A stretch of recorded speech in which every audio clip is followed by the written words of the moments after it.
Welcome back to another Quant build. In this video, we're going to code the VolatilityCrushTradeAnalyzer from scratch in Python. We're not going to use any AI. We're not going to use Cursor, Copilot, anything like that. We are going to build this project together from scratch to learn as much as possible. I get asked all the time, Roman, is AI going to replace quant jobs? Is there no more opportunity in quantitative finance? Is there no more opportunity in software engineering? And my answer is always the same. There is arguably more opportunity than ever because of these tools. Some will cite a negative correlation with junior talent. It's like, oh, wow, AI is replacing junior talent. It's giving senior engineers more capacity. But we don't know what the net effect is going to be on the space. We don't know. Somebody at some point is going to have to fix the spaghetti code that these senior engineers wrote for the past year or two with Cursor because of all of these security concerns and latency issues. Somebody's going to have to fix it, right? So these things have a tendency to reach an equilibrium.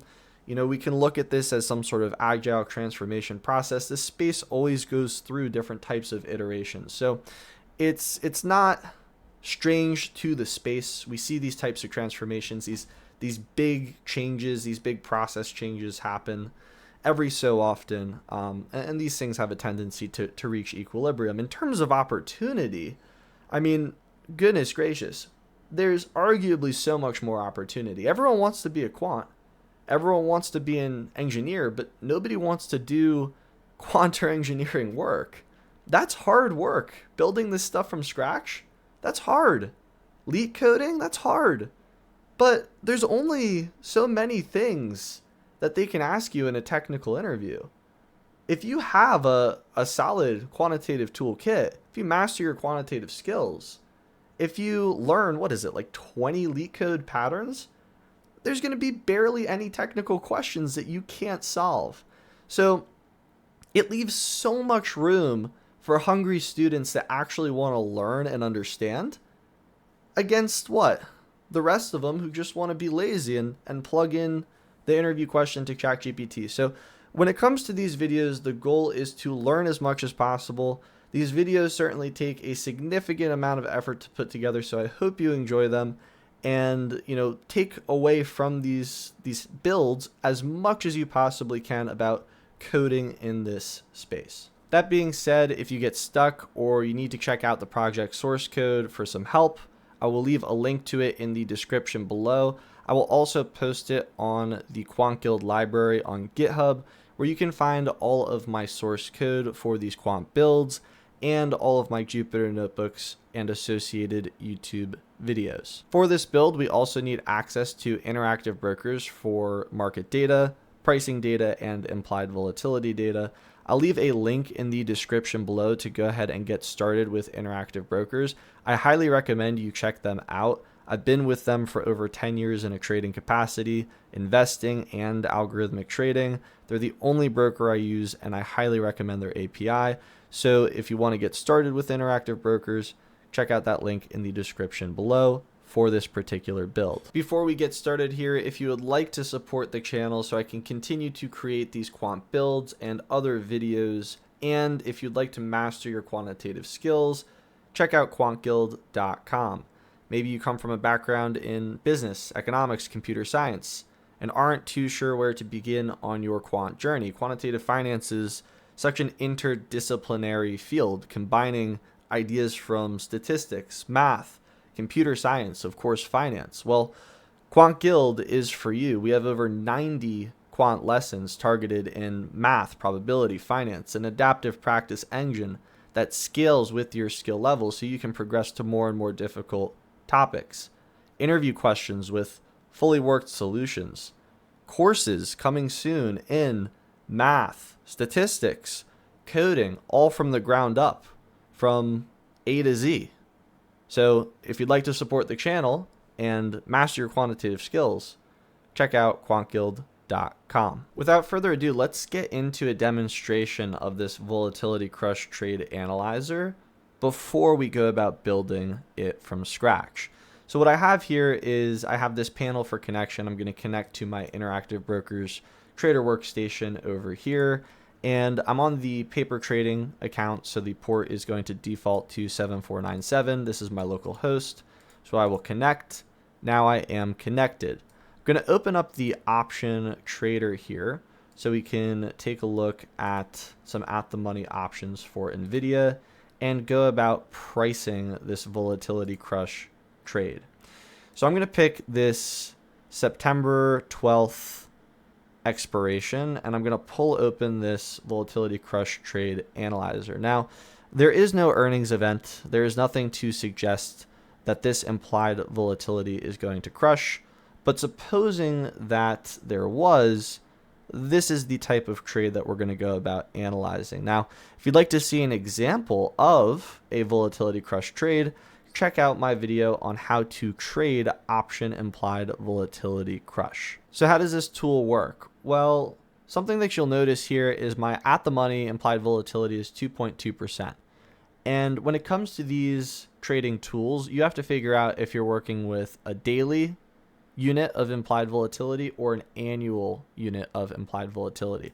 A lot of folks are commenting on some of my quant builds that they're getting, implied volatility in the hundreds. Well, you're scaling an already annualized measure of volatility. So mine is defaulting to daily here, but I can fix this by going into my settings. So if I open up my settings here, I can go to volatility and analytics, and my units right now are being quoted in daily. I want them quoted annually, so I will change this. Now when I open up my option trader, I go back to NVIDIA, I can see that I have an annualized measure of implied volatility. So it just depends on how you want to report it. Typically, folks will report it in an annual capacity. So now that we have this tool, how does it work? Well, I can go about fetching data for a particular ticker. We're looking at NVIDIA here, and this is the option chain associated with NVIDIA for this particular expiration. I'm going to go back to this tool. I put in 7 days to expiration. That is when this particular option is going to expire. You can see that my implied volatility is 546%. That's incorrect, right? I was using daily vol, but now I'm using annualized vol. So I'm going to go ahead and plug in the annualized measure here, 34.9%. And the strike price that I'm going to use is 165. So it's going to default to the spot, but you're going to want to change that to whatever option you're looking at pricing. So here I'm going to use 165. Then you can see I can go about pricing a straddle. So I'll hit price straddle, and it's priced at roughly 645. I can go about constructing this trade in the option trader by looking at the strike of 165. So that matches the straddle in this tool. I'm going to sell and sell, and you can see this is going to give me a straddle here. And the performance profile that it is giving me right now is roughly 653 is the premium for this straddle, and that's because the quote is changing slightly. There's maybe a couple of different things to tinker with in terms of the Black-Scholes formula and the IV. It's going to change every so often, and that quote on Interactive Brokers is going to continue to refresh, but nevertheless, this is certainly sufficient for what we're looking to do. So now what I'm going to do is analyze an IV crush scenario. So supposing the spot price didn't move at all, let's say that the new implied volatility was 20%. What would happen? Well, if I took a short position, then I would have some P&L here. So I can take a look at that negative Vega position that I have, looking at this short straddle, and see how much I would profit. So in this case, it's 267. If I was to just sell that option, this isn't accounting for things like theta. This isn't accounting for things like any other sort of higher order change, but nevertheless, this is a reasonable proxy for what our profit could be. So what if there was a price movement? Well, we can see now how this is going to impact our overall P&L from this sort of vol crush trade. So what if the new spot price moved to, like, let's say 160? Well, that certainly ate a huge chunk of the profit from the trade. What if it moved to 155? Well, that completely changed the situation, right? We're no longer profiting from this vol crush. So that's the point of this tool, is it's able to show you different states of the world based on where the spot price moves and the new implied volatility after the volatility crush. You can enhance this tool in one of 1,000 different ways. You could add this idea of time decay. You could add other higher order sensitivities. There's a lot you can do to enhance this tool, but for this particular build, this is what we're going to use. And it certainly is useful for analyzing different states of the world, because when you're quoted that option and you're looking at the performance profile in terms of IV crush, it isn't necessarily going to show you what the overall P&L could be relative to your delta position after the move, right? Because you don't know what it's going to be, and that's where this tool comes in. So you can estimate it with different states of implied volatility, see what your profit could be, analyze these different states of the world to enhance your decision making. All right, let's go ahead and get started here with our imports. We're going to be using a lot of packages and libraries to help us out with this build. For our user interface, we're going to use tkinter, tkinter. So I'm going to start by importing tkinter as tk. That's pretty typical. From tkinter, import ttk and message box. We're going to import threading. We will import pandas as pd. Import numpy as np. From IB API.client, we will import eClient. From IB API.wrapper, we will import eWrapper. From IB API.contract, we will import contract. From datetime, we will import datetime and time delta. And we can ignore warnings. So I'll say warnings.filter warnings. Just ignore. Okay.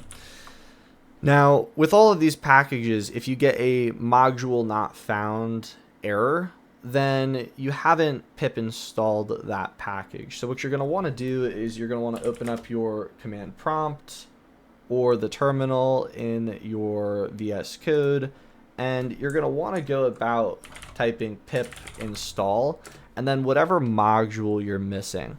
You may even need to type pip3 install. So if I was missing pandas, then maybe I would write pip3 install pandas. If that didn't work, I would do pip install pandas, so on and so forth. Now, you have to be careful with the module name. Something like scikit-learn might be, pip install scikit-learn, but you may not import it as such. So for a particular package, you're going to want to look up the documentation for how to go about installing it correctly. But these are going to be the packages that we're going to use for this particular build. For math and handling different matrices and vectors, we'll use NumPy. For data and data frames, we'll use pandas. To access the trader workstation, that is interactive brokers, we are going to use this IB API. And for time and handling time delta, that is changes in time, we will use datetime. Threading is to handle parallel processing to some capacity, because in Python we don't really have this pure idea of multi-threading with global interpreter lock. Nevertheless, we're going to import threading so we can run this process and then make calls to interactive brokers. And then tkinter is for our user interface.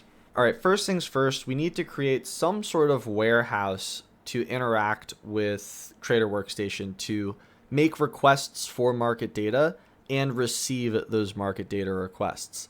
Typically, this is done in some sort of IB app, some sort of interactive brokers app class, some sort of controller class, and that's exactly what we're going to build here. So I'm going to start with this idea of an IB app, and this is going to implement the eWrapper and eClient.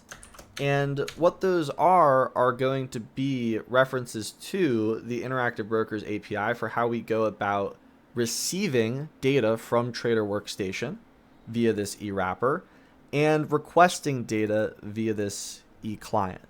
So how does this work? Well, I'm going to create this constructor for this class. And then in this class, I am going to initialize this eClient as self and self. So what I'm doing is I'm essentially calling this eClient object. I'm saying, hey, this IB app is going to be where I'm going to request data from, but also where I want you to send data to when that request is fulfilled. I'm going to want to create a flag here called connected. I'm going to start by setting it equal to false because we don't know if we're yet connected to interactive brokers. The server itself is going to tell us if that is the case, and then it's going to flip that flag from false to true. Then we're going to create a dictionary for market data. We're also going to create a dictionary for historical data. And now we need to handle a whole bunch of different cases with this particular wrapper and client setup. The first is an error. How are we going to go about handling an error? So I'm going to create a function called error. And this isn't a function that I'm just making up on the spot. This is expected structure from the Interactive Brokers API. All of the things that I'm going to input into this particular function are what Interactive Brokers is going to send me in the case of an error. It's going to send me the request ID that caused the error, the associated error code, the error string, and any other arguments that it needs to send me. Now, there are some errors that we particularly do not care about. For example, if the error code is 2176 and we get this fractional share error in the error string, then we don't really care about that. That is not going to impact our app.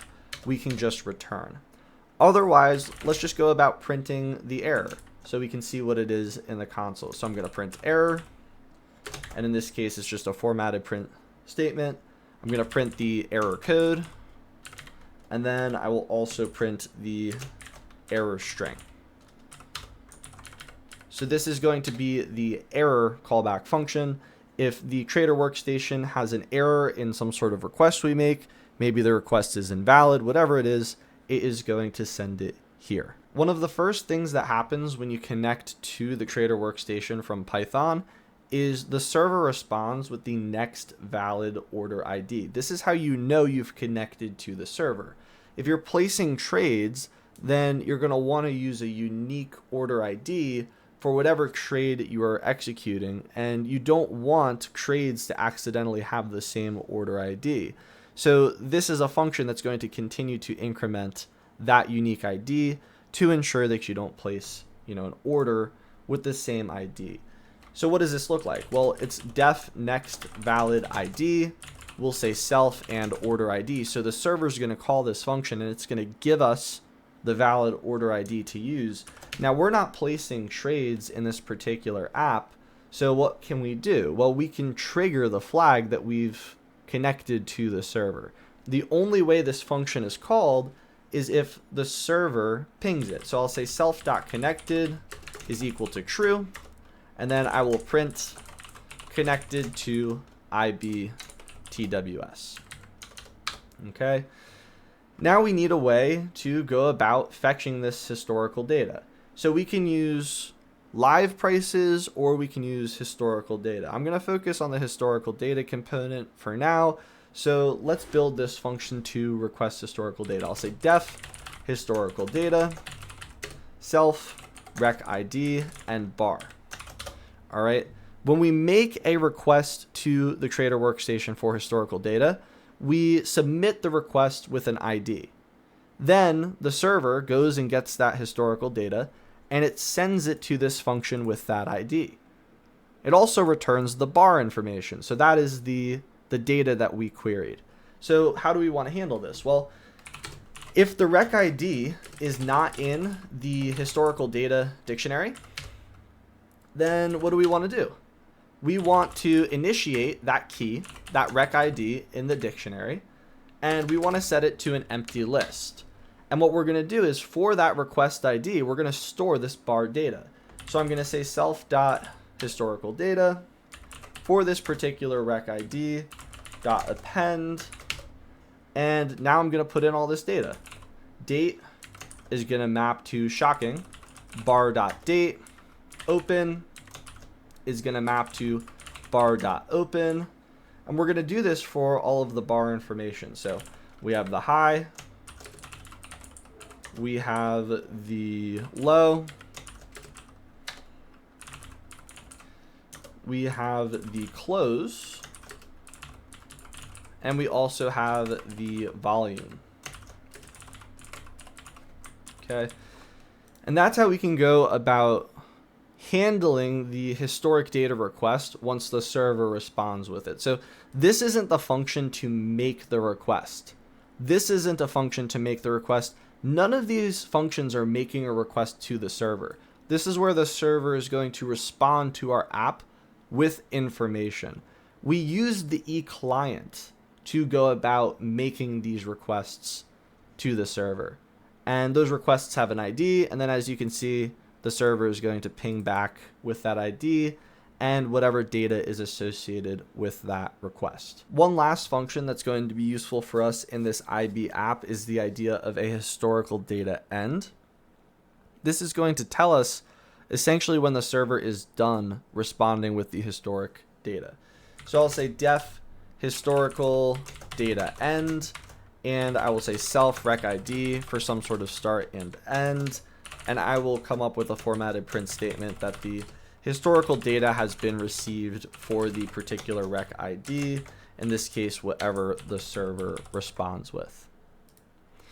Okay, that is going to be our IB app. This is how we are going to go about handling requests to and from the Trader workstation. The IB app implements both the eWrapper and the eClient.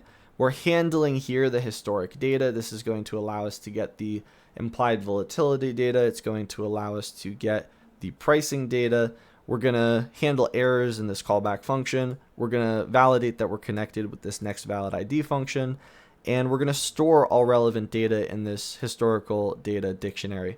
We don't need this market data dictionary, but I'll leave it here in case you want to use live pricing information. And in that case, you would just use the tick price function. All right, now it's time to build the user interface. The goal that we're working towards is to have the ability to create this user interface that is able to make requests to the server, and then once those requests are fulfilled by the server, return it back to the user interface. So essentially what we want to do is we want to be able to create an instance of this class to handle those requests, but also allow a user interface to make those requests and then display the results of those requests in the user interface. Because if we can do that in some sort of console, that's great. But remember, this is a tool we're trying to build. You know, this could be for some sort of trader or non-technical person who wants to go about using this tool. So we don't want them to just have command line access. We want some sort of user interface. So that's what we're going to build together right now. I'll say class VolatilityCrushAnalyzer def init self root. And what I'm doing here in this constructor is I'm saying, okay, when we create a new instance of this VolatilityCrushAnalyzer, we're going to pass it a frame. Okay, that's the application. And this frame is going to have a title, geometry, things like that. But more importantly, we can place items in this frame. We can have a subpanel for connections. We can have a subpanel for the pricing. We can have a subpanel for fetching market data, so on and so forth. So we'll say self.root is equal to this root, self.root.title. We will give it a title, VolatilityCrushAnalyzer. Self.root.geometry, I will say we will do 1200 by 800. This can be whatever you like. Now we need to go about creating the connection. And like I said, right, this is the user interface. We want to be able to make requests and display requests to and from the server, right? So I'm going to create a new instance of that IB app. Okay, and then I'm going to set the idea of connected to false here. This is fundamentally different from the connection in the IB app. Okay, very important distinction. Self.IB app still has its own connected variable. So if we go up here, we look at self.connected, right? This is for the IB app class. Self.connected here is for the Volatility Crush Analyzer. So I can still access the connected flag in IB app by doing something like self.ibapp.connected. This is going to be the flag that tells us whether or not we actually are connected to the server. So we're going to use this to help update this guy here once we actually make a successful connection. Okay. For market data, I'm going to say self.currentSpot is equal to none. Self.current IV is equal to none. Self.ticker is equal to none. Do keep in mind the units that you are reporting on Interactive Brokers. If you're reporting in daily units, you can scale by annualized vol, which is the square root of 252.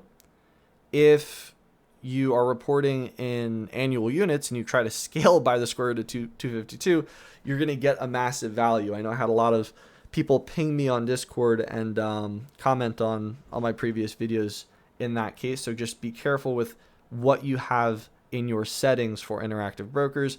Make sure you understand if you're reporting in units that are daily or annual. We can say for the option contracts that we're going to be pricing that the risk-free rate is 0.05. This is at your discretion. We can even proxy this with treasuries, but for the sake of this build, we're just going to use 0.05. And now I'm going to call self.setupUI, and that's going to be a function that we create together to go about building this frame. So that's going to do it for this constructor. Now we need to go about building a function to create a contract, specifically for an equity. So for this, we're looking at equities. We're going to create a function called def create equity contract, and we will say that this takes a symbol as an input. And what this function is doing is it's creating a contract object from the Interactive Brokers API here. This is going to tell the Trader Workstation specifically what security you're requesting data for or are looking to place a trade with. It is very specific on purpose, right? We do not want to get that wrong. And that is why we have this idea of a contract. So this contract is going to have a symbol that is equal to symbol.upper. So this is like AAPL, NVDA. We will take that as an input from the user. If they enter it all lowercase, we'll just help them out, put it to uppercase. That's what's expected by the Trader Workstation. The security type is equal to stock. This is in fact a stock, STK.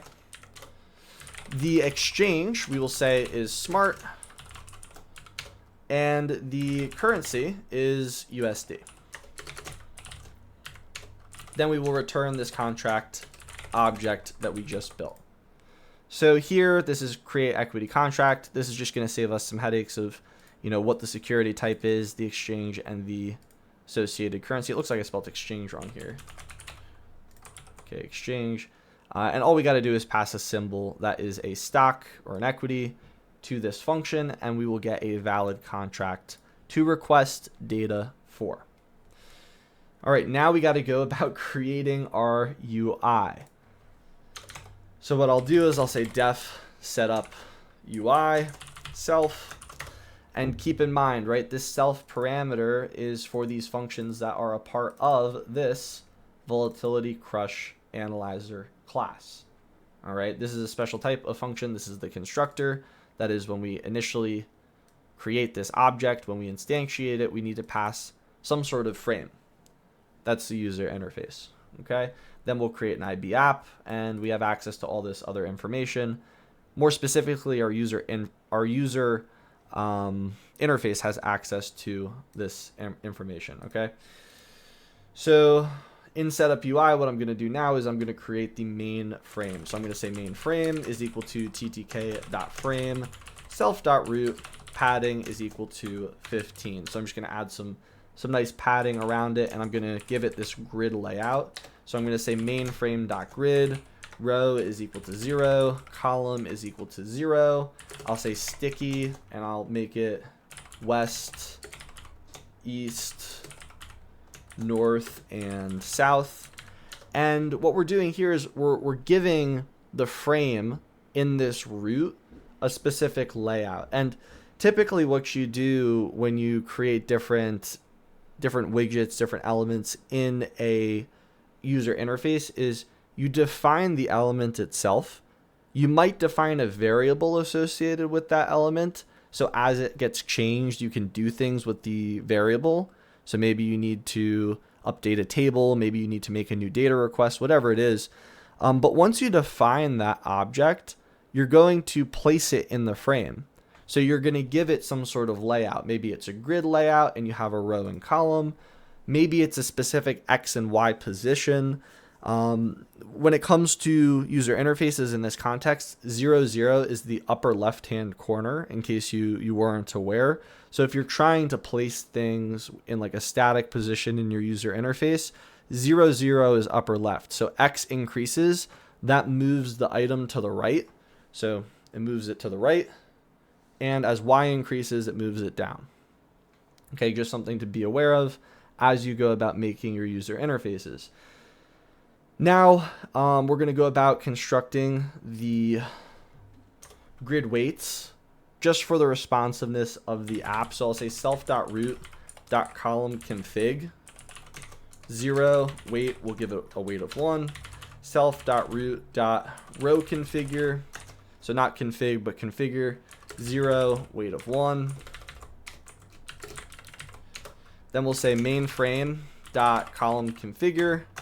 We will say 0, comma, weight 1. And then mainFrame.rowConfigure 1, comma, weight 1. All right. And now we can go about creating a title, and this title label just for our app. We'll say title label is equal to ttk.label. Mainframe text, we will say VolatilityCrushTradeAnalyzer. I'll say the font, let's make it Arial. We'll do 16. We'll do bold. This can be whatever you like. So now, just like I was saying earlier, right? We defined this widget, this label. Now we need to place it. So title label.grid, this tells us where to put it. Row is equal to 0. Column is equal to 0. Column span is equal to 2. Pad Y is equal to 0, comma 20. So we just want padding on that Y axis there. As we go about constructing this user interface, I certainly encourage you to look up the documentation for anything that you don't understand. I can't possibly explain literally every parameter and every single field, and you know, that's just going to be the nature of the beast that we're working with here. But if you need to know what something is, so for example, right, like if you're unfamiliar what, you know, pad Y or pad X does, this idea of padding, because you're unfamiliar maybe with user interface construction, then look up the documentation for it. All of this stuff is extremely well defined, and it's very easy to look up what these things are. What is, you know, padding in this sense for this frame? What is sticky, right? Those are things that you can very easily find in the documentation, and I certainly encourage you to do so, because, you know, spending endless hours on Stack Overflow trying to figure out what these different parameters and different objects are and how they work is where all of the learning happens and how you become a very, very good engineer. So highly recommend you do that if that's the case, maybe if anything here is unclear. Nevertheless, we will continue with this build. So if you noticed in the app, we have this left column and a right column, right? The left column had the connection, it had the initial spot price, the initial straddle price. The right side had essentially the post-trade analysis, right, after the IV crush. So let's create those two columns, right? We have this left frame, ttk.frame. This is nothing we haven't seen before. We already created that main frame above. And that's where we're putting it in this main frame. Now we need to place the frame. So we're going to say frame.grid. We're going to put this in row 1, column 0. Sticky, we're going to say tk.west, tk.east, tk.north, tk.south. We're going to give it some padding. I'll say pad x is equal to 0, 10. And we're just going to do the same thing for the right frame. Right frame is equal to ttk.frame. Put it in the main frame. Right frame.grid. Row 1, column 1. Sticky, we're going to do tk west, tk east, tk north, tk south. We will do pad x is equal to 10, 0. Okay, so there's padding on both sides in that sense of the padding on the x-axis, the left and right padding. So that is going to be the 2 columns. I'm also going to give each one, I'm going to configure the weight for each of the columns. I'm going to say left frame dot column configure. I will say 0, weight 1. Right frame dot column configure 0, weight 1. Okay. Now we can go ahead and set up different sections. So we're going to have a connection section, a market data section, a straddle section for the current straddle, a scenario straddle for that post IV crush, a P&L section, a new Greek section, and then a status section, of course. So let's just go ahead and create these functions one by one, and we're going to use them here to build each of those sections. So before we create them, we're going to implement them. Then one by one, we're going to create them. So I'll start with this idea of a setup connection section. Here, we're going to pass the left frame as a parameter. Then we're going to pass the row that the connection section lives in. So remember, we have this application. We have these 2 sides, right? We have this. My camera is reversed, so I'm going to use my right hand for your left. So we have this panel. The left frame itself is going to contain the connection. It's going to contain the data query, the straddle pricing. The right frame is going to contain that scenario straddle and the new Greeks, right? So those are our 2 frames. And each one of those frames, it's the left frame and the right frame, there's columns, right? So we want the setup connection panel to be in the left frame on the 0th row.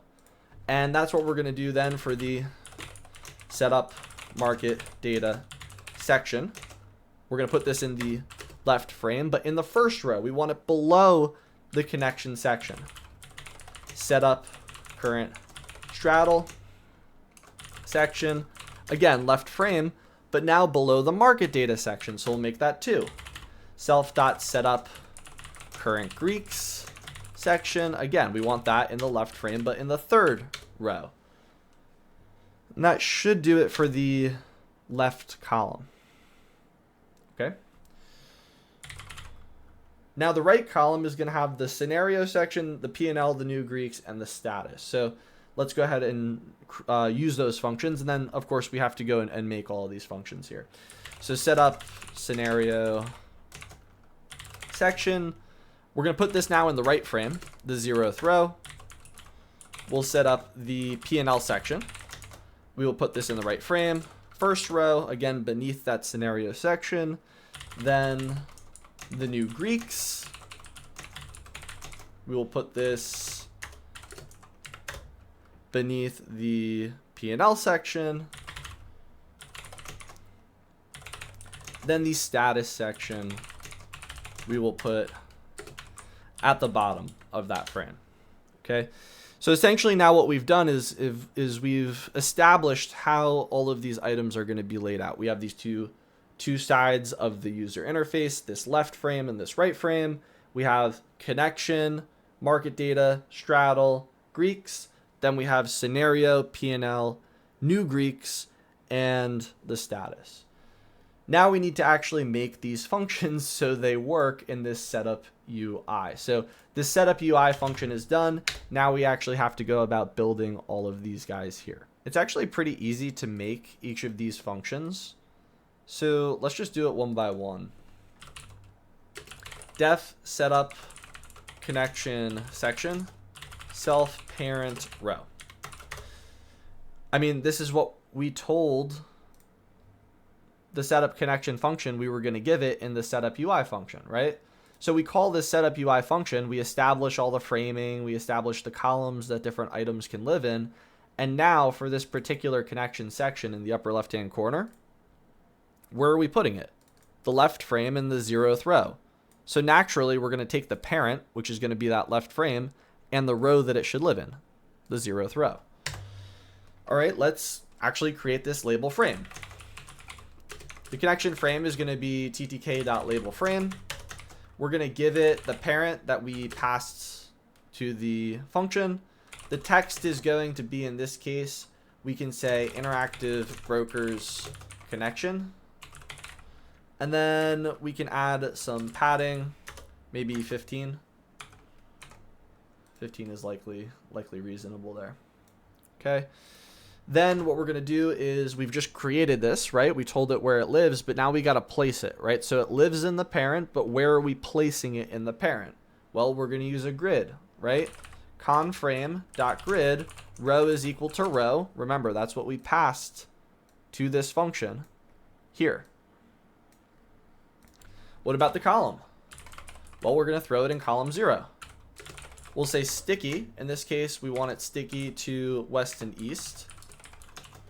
And then we're going to give it some padding on the Y. We'll say 0 and 15. All right. We'll configure the columns and we will give it some different weights here. So I'm going to say conframe.column_config. I will say 1 and weight 1. And then I'm going to give column 3 a weight of 1 as well. Okay. So that's going to change how different columns in this grid layout are weighted. Now all we have to do is set up different labels and entries for the connection. So I'll say ttk.label conframe, right? That's where we're going to put it. The text is going to be host. And what's the host? Well, the host is just going to be the local host. Row 0, column 0. We'll just add some padding on the X. And I will also make it sticky to the west. Once we've added this label, we need some sort of entry to be able to keep track of the host value. It's going to be 127.0.0.1, right? That local host. But if we have an entry, we need a way to retrieve that value from the user interface, right? On the back end here and do something with it. In this case, we're sending it as a request to connect to the trader workstation. So what I'll do is I'll create a string var. Self.hostVar is equal to tk.stringVar. And the value will start out as 127.0.0.1. All right. And that's pretty straightforward. So this variable is going to track the value in that host entry. So I'll say ttk.entry conframe text variable. Well, this is what is going to track whatever's in that entry. And that's going to be this self.hostVar. Okay. The width here, we'll just make it 15. Nothing crazy. And then we can also choose to give it a grid layout here. So what we can do, and this is starting to get into the idea that like once you start to understand what you're working with, it becomes easier to stack operations. So let's just quickly understand this idea, right? So what I've done here is I've created this connection frame, right? That's this label frame object. So once I create it, I store it in this variable, and then I call .grid on that variable, right? So I'm doing that in two separate steps here. But I can just call .grid on this whole object here. It's the exact same thing. All I'm doing is I'm storing it in this variable first. Then I'm calling it. Okay, so you can do this in a couple of different ways, but one thing that we can do here is just create this entry and place it instead of storing it in a variable altogether. Now keep in mind, when you call grid itself, right, what we're doing here is we're not storing this in a variable. So look at with TTK label frame, I'm storing that label frame in the connection frame. I need that variable. But in the case of this entry, I don't, because I don't need to access the object for the value in this entry. I have this host var. It's a very important distinction. We can't do .grid here and store it in the connection frame because we need access to that object. But here it doesn't matter. So what I'm going to do is, instead of storing this in a variable and then calling grid, I'm going to do .grid and just place it. So I'm going to create in place in one line, and then I'm not going to have a reference to that particular object. So I'm going to do .grid, and then here I'm going to say row is equal to 0, column is equal to 1. I will say pad x is equal to 0, comma 15, and then I will make it sticky, and I will give it west, west and east. Okay. So that is what we will do there, and that should be, if you need to see it, all we're doing is adding some padding x and making it sticky in this grid. All right. But keep in mind, we're not storing this in a variable, right? We're creating it and placing it, and all of the text is being accessed via this string var. All right. Very important to note that. I used connection frame as an example, but you're not allowed to call label frame and then .grid and then access the label frame via this connection frame. That's not how that works. All right. So this is one example of how you can combine operations if you know what objects you're working with. All right. So I definitely encourage you, if that was confusing at all, go back and watch it a few times to understand which objects are going where and what we're actually storing in different variables, so that you can, better understand how all of these, I call it just, like Lego pieces are fitting together. All right. If we understand that, then it's super easy to understand this next part, because we're just going to do that with the port variable now. ttk.label, throw this in the connection frame, and then we will say text is equal to port. Throw it in a grid layout. Row, and then set this equal to 0. Column, we'll set this equal to, what do we do? 0, 1. And then we will do pad x is equal to 0, 5. Nope, this should be column 2. Because we have the entry in column 1. So we'll throw this in column 2. Pad x. Okay, so we'll make it pad x 0, 5, and we'll also make it sticky. West and east. All right.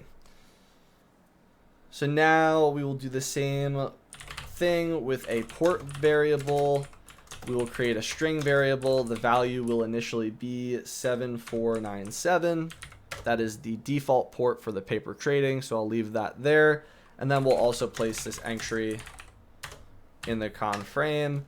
In fact, we can just copy this whole thing here. We'll just copy that entry, paste it, and then instead of host var, this is just going to be the port var. Okay, we can make the width a little bit shorter because the port is shorter. And then, of course, instead of column 1, this is going to live in column 3. And we, again, will have 0, 15 padding, and then we will do sticky on the west and east.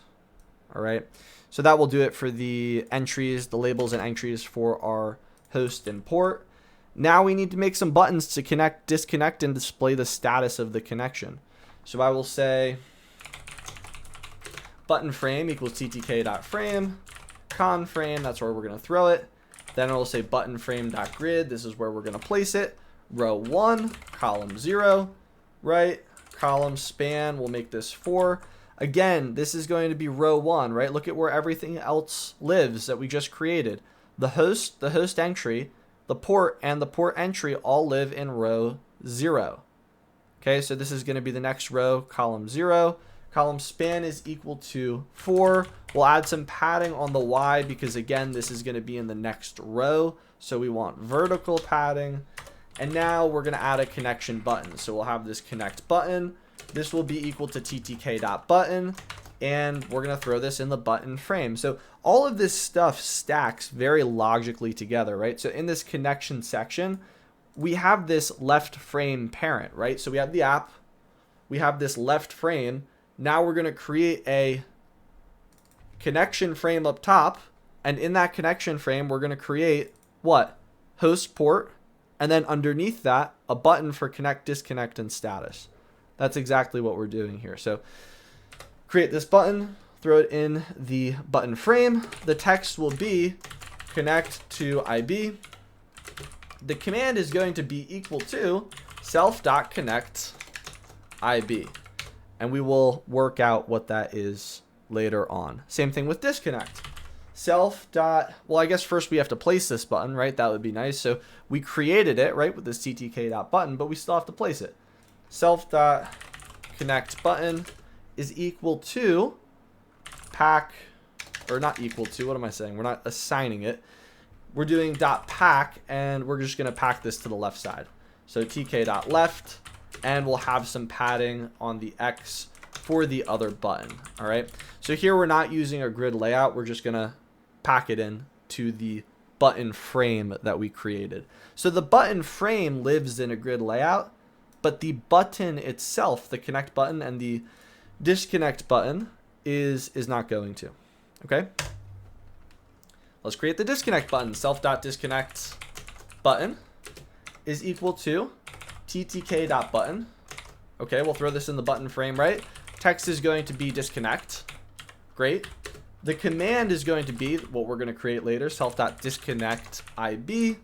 The state is going to start as disabled. You can only disconnect if you're already connected. Now we're going to pack this button in. Remember, we created it. Now we got to tell it where to live in the UI. So just because we gave it a parent doesn't mean it knows where to place it in the parent, right?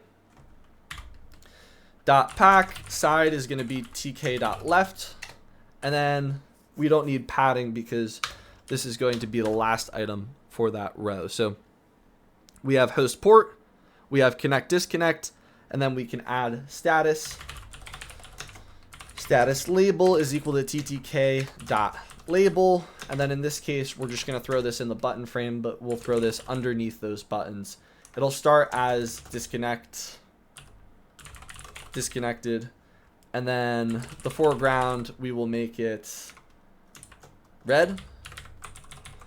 And then, once it's connected, we can change the foreground to say green. And then we want to throw this in a grid layout in the parent, right? So I guess actually this shouldn't live in the button frame. This should live in the connection frame. Because remember, the button frame takes care of the connect and disconnect button. And that button frame lives in the overall connection frame, which has host port, the buttons, and now we want the status to be below that. So we will put con frame instead. Then we'll do grid, row is equal to 2, column is equal to 0, column span is equal to 4, and then we'll add some padding on the Y, and that will do it for this connection section. All right. That will do it. Fortunately for us, this is pretty rinse and repeat at this point. Let's not lose sight of the goal, right? We have this user interface. We have this left panel, this right panel. We threw a new connection frame, right, at the top of this left panel. And in there, we have 3 rows. And those 3 rows have the host and the port, the entries, the buttons, and then the status for the connection. If we understand how to do it for one little frame in that left frame panel, we can do that for every single section, and that's all we're going to do now. So let's do this now for the market data section. We're going to set up the market data section. Okay, self, parent, and row. This is the exact same thing that we did above. All right, but this time we're just going to do it for market data. All right, so the data frame, okay, not a pandas data frame, but the data frame in our user interface is going to be ttk.labelFrame. Throw it in the parent, give it text. We'll say market data and parameters. Give it some padding, call it 10. Okay. Now we got to tell where the frame lives. Again, we're going to throw this in what? The row given by the function. Column 0. Sticky, we'll make it sticky to the west and sticky to the east. And then we will do pad y is equal to 0, 15. And then we'll do a column configure. And we'll weight that first column as a 1. So what row are we using? What parent are we using for this market data connection? Well, remember, we're throwing this in the left frame of our application in row 1, beneath row 0, which is the connection frame. All right. So pretty straightforward. Now we just need to create the ticker, spot price, strike price, all of that information. So let's just do it. ttk.label. We're going to throw this in the data frame. We need to get the ticker. We don't need to store this anywhere. This is just a label, right? This is the same idea that I mentioned above when we were talking about the entry, right? We don't need to store it anywhere.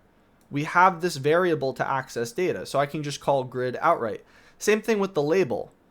Exact same situation. So I'm going to call grid. Here I will say row is equal to 0, column is equal to 0, pad x is equal to 0, 10, pad y is equal to 0, 8, and then sticky, we will make it sticky to the west. Cool. Now I will do ticker frame. Okay, ttk.frame data frame, that's where we're putting it. The ticker frame is going to exist in row 0, column 1. We will make it sticky to the west and to the east, just like everything else. Pad y is equal to 0, 8, and then we will do a column configure. We will give it a weight, the 0th column, a weight of 1. All right, well now we're just going to do everything with the entries that we did above for the host and port, but this time for market data. So self.tickerVar is going to track the value in the input field that the user is going to give us for the ticker. tk.stringVar, you can make this whatever you like. You can make this Apple, you can make this Amazon. I'm going to make it NVDA. Now we need to create and place an entry. Again, it doesn't matter if I store it in a variable because I have this string var tracking its value. So what will I do? I will put it in the ticker frame.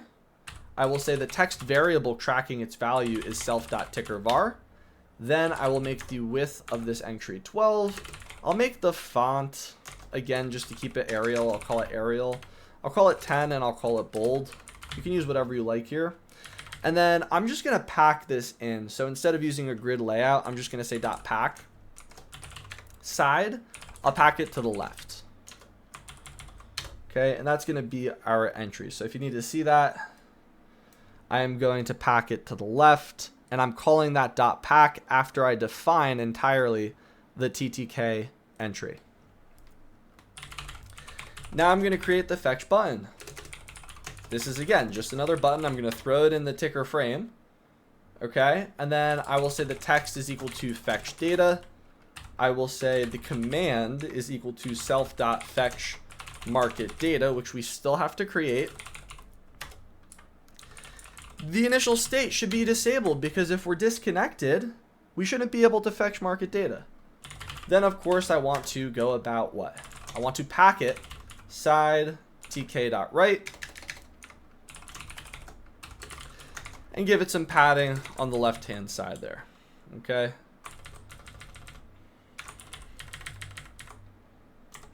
Wonderful. So what have we done here? We've thrown these in the ticker frame, right? We're padding it. We're packing it in to the left and right, giving it some padding, and that is going to be the button to fetch the market data and the entry for the ticker. Okay. All right. Now we need to create the spot price, strike price, implied volatility, and expiration entries. And again, this is largely just going to be rinse and repeat. So what I'm going to do is I'm going to create it once, and then I'm just going to copy and paste and make a couple of changes. ttk.label, data frame, text is equal to spot price. That spot price I am going to place in a grid. Row is equal to 1, column is equal to 0. Pad X, we'll throw some padding on the X. I'll say 0, 10. Padding on the Y, I will say 0, 8. Really whatever you like. I'll make it sticky towards the west. All right, that's going to be the label for the spot price. Then I need to create a spot price string var to track the entry value, tk.string var, and I will create then ttk.entry. I will throw this in that data frame. The text variable tracking the spot price value is given by what? Self.spotPriceVar. That's what we just created here, right? That's string var. I'll make the width of this text field 15. The font we can keep as, again, I'm just going to keep it as Arial. Bold. And then I'm going to throw the grid layout. Remember, after we define the entry itself, that particular object outside, I can access that placement function. So grid, and we're going to place this in row 1. Column equals 1. I'll make it sticky. And then really, I just have to copy and paste this a couple of times for the rest of the fields. So I'll say, we'll put this in the sticky towards the west and sticky towards the east. And the padding on the Y will be 0, 8. And these are stacked on top of each other, right? We have the spot, we have the strike, we have implied volatility days to expiration. So let's just copy this and kind of rinse and repeat this. So spot, then we have what? Strike, then we have implied volatility, then days to expiration. So let's now modify everything. So we have the strike price. This has to be now what? Not spot price var, but it has to be the strike var. So I'll copy this. I'll put this here, right? We're going to change the row that it exists in. So instead of row 1, it's going to exist in row 2. So that's going to be the label, right? The label exists in row 1 for spot, row 2 for strike, row 3 for implied volatility, and then row 4 for the days to expiration. So let's just modify these here so we don't get confused. This is going to be IV percentage, and then this is going to be the days to expiry. So we have 1 through 4 there. Then each of the items themselves has a different row configuration, right? So this is going to live in row 1. So then this next one here has to live in row 2. Then it has to live in row 3. Then it has to live in row 4. Okay. Fantastic. So that is I think that's all of the changes that we have to make here. And then, we can't forget, we need to change these string variables. So we're going to use not spot price, this is IV var, and we will do days var here. Days var. Cool. And then I will make this self.spot, or instead of self.spot, I'll make this self.days var, and then self.IV var. So all of these entries are now tracking the appropriate fields, right? So this is going to be the entry for implied volatility. IV string var tracks it. Strike tracks strike. Days tracks expiration. Spot tracks spot. Cool. We can default the value to the days to expiration. This is inputted by the user anyway, so I'll just make it 30. And they're going to be able to put in, whatever option they're looking at in the option trader. Okay. So largely that's going to do it for this function. We can add a button to price the straddle that we're interested in trading. And this is where things start to get really interesting, right? So I'm showing you how to build this from scratch, but and I'm doing this for a straddle, right? So if you watch my previous video, I showed you how to trade Volatility Crush with the idea of a short straddle, right? There's a lot of different things you can do, a lot of different positions you can take that have a short Vega position, maybe with different types of delta exposures and whatever, that allow you to capture that IV crush effect. I'm using a straddle here, but if you wanted to try to capture this with a different type of spread, or maybe you want to use like an iron condor or a strangle or whatever, you can go about constructing a different strategy. So I'm going to show you how to do it with a straddle, but I want you to be able to do it with any type of option. So that would be a really good extension to this. I show you how to do this for a straddle. We're going to use Black-Scholes to price that straddle. You should try to do it for like a strangle. Add a new field that allows you to have different strike prices for the call and put option, right? Being able to create these extensions is a great way to learn more without just, taking the training wheels off and trying to build something from scratch outright, and then maybe just going to AI for help. But like, try to make these extensions on your own first. So now we need a button to be able to price this strategy. So self.priceButton, ttk.button. Throw this in the data frame. The text is going to be to price a straddle. Again, it doesn't have to be a straddle. Certainly recommend creating an extension based on a different option. Self.priceCurrent straddle, that's a function that we're going to have to create. We're going to have to build a function for the Black-Scholes price and all of the Greeks. We will do that together. The state, of course, will be disabled. If you weren't able to fetch prices because you weren't connected, then we can't price anything. Then, of course, we got to place this button. I'm just going to place it in the last row. Row 5, column, we'll throw it in column 0. Column span, we'll just say 2. And we'll give it some padding on the Y. We'll make it 10 and 0. And that will do it for this market data section. Now we can just do this again, but for the current straddle, and then we'll do it for the Greeks and so on and so forth. So this is going to be the next section. So we have the current straddle, and in this section, we will take again a parent and a row. We already established this above in our main frame in that left frame. So I'll just say what? Pricing frame is equal to ttk.labelFrame. And here I will throw it in the parent. The text will be current straddle pricing. And this is going to have padding of 10. And then the pricing frame is going to be placed in a grid layout. The row, it's going to exist in the row that we give it based on the function. Remember, we're in this left frame. We have connection. Then we have the market data. Now we have the straddle pricing. So that's going to update dynamically based on the row we give it in that left frame. So we have this row. The column is equal to 0. Sticky is equal to tk dot. We will do west and east again. Pad y, we will throw 0, 15. I will also add some weighting to the first column, and that will suffice.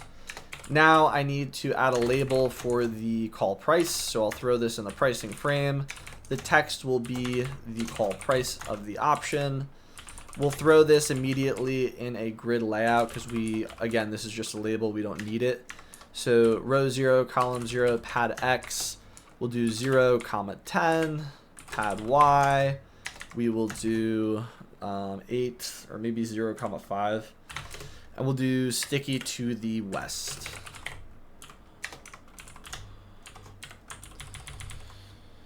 Okay. Now I need to come up with a label for the call price, and then I will place it. I can't just do that in one step because I need to update this based on the Black-Scholes pricing. So I'm going to say self.callPriceLabel is equal to ttk.label, pricing frame, text is equal to, I'm going to make this 0, I'll just make this $0 off the bat by default. The font will be, we'll say Arial. Again, just keeping it consistent. 11 bold. I really probably should have put this in some sort of field for the class so I could change it in one place and have it, stay consistent. But I definitely encourage you to do that on your own. And then I will start by creating this foreground as green, because this is in fact a call option. Could have that indicating long or short too. Just depends on what you want to do. Now I need to place it. So we'll do call price label.grid, row 0. We'll throw it in the first column. And then I will make it sticky to the west, and I will give it some padding. I'll make it 0 and 5. Cool. Now I'm going to do the same for a put, but I'm just going to copy and paste this because we already did it. Cool. There's my put. If you have any sort of tabbing that is tabbed in like this, you can always do Shift Tab to untab it and Tab to retab it. So it's a helpful tip there. Instead of call price, this is a put price. Instead of row 0, where do we want this to live? This to live underneath in row 1. Column 0 still is sufficient. And then we want the label to instead be the put price label. And then we will use that here too. And then instead of row 0, this is going to exist in row 1. Underneath the call price label, and then everything looks sufficient there. This is red though, right? We want this to be a put, not green, so we'll make this red. Cool. Now let's just add a little separator because we want to essentially separate that from a straddle. So we'll combine the two then, right? So we have this pricing frame. We'll orient this horizontally. And then we will place this separator in the second row. And then we will put this in column 0. The column span will be 2. And then we will make this sticky towards the west and the east. Pad Y will make that say 8. Now we'll do the straddle. And I'll just copy this and do it again for the straddle. So I will make this, instead of put price, straddle price. And then instead of row 1, this will exist in row 3, because remember, row 2 is taken by this horizontal separator. Pad X, that looks fine. Oh man, I put really? Come on. That should be red. What am I thinking? Foreground red, foreground green. For the straddle, we'll do blue. Goodness gracious. All right. Good. Red for the put, green for the call, blue for the straddle. We'll make it a little bigger since that's what we're looking for anyway. And then where do we put it? We'll put it in row 3. And that will do it for the straddle pricing section. So this is the current straddle pricing based on the market implied volatility and the associated spot price. And then, of course, we're picking the strike and we're picking the days to expiration. That is going to be freely up to us. All right, cool. We only have one more section in this left frame and then we're done. So I'll say def setup. We'll do the current Greeks now. Current Greek section. Self, and then we will do parent row. This is exactly what we had done above. So we're making all these functions, right? Let's not lose sight of what we're doing here. We have that panel, left frame, right frame. We did this one, this one, this one. Now we're going to do the Greeks, and we're done with the left frame. Then we'll move on to the right frame. Okay. Again, this is pretty simple. This is pretty much what we've been doing. So we'll say Greeks frame is equal to ttk.label frame. I'll put this in the parent. I will make the text equal to the current Greeks.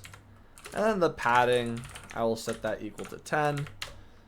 I will put the Greeks frame.grid as row equals row.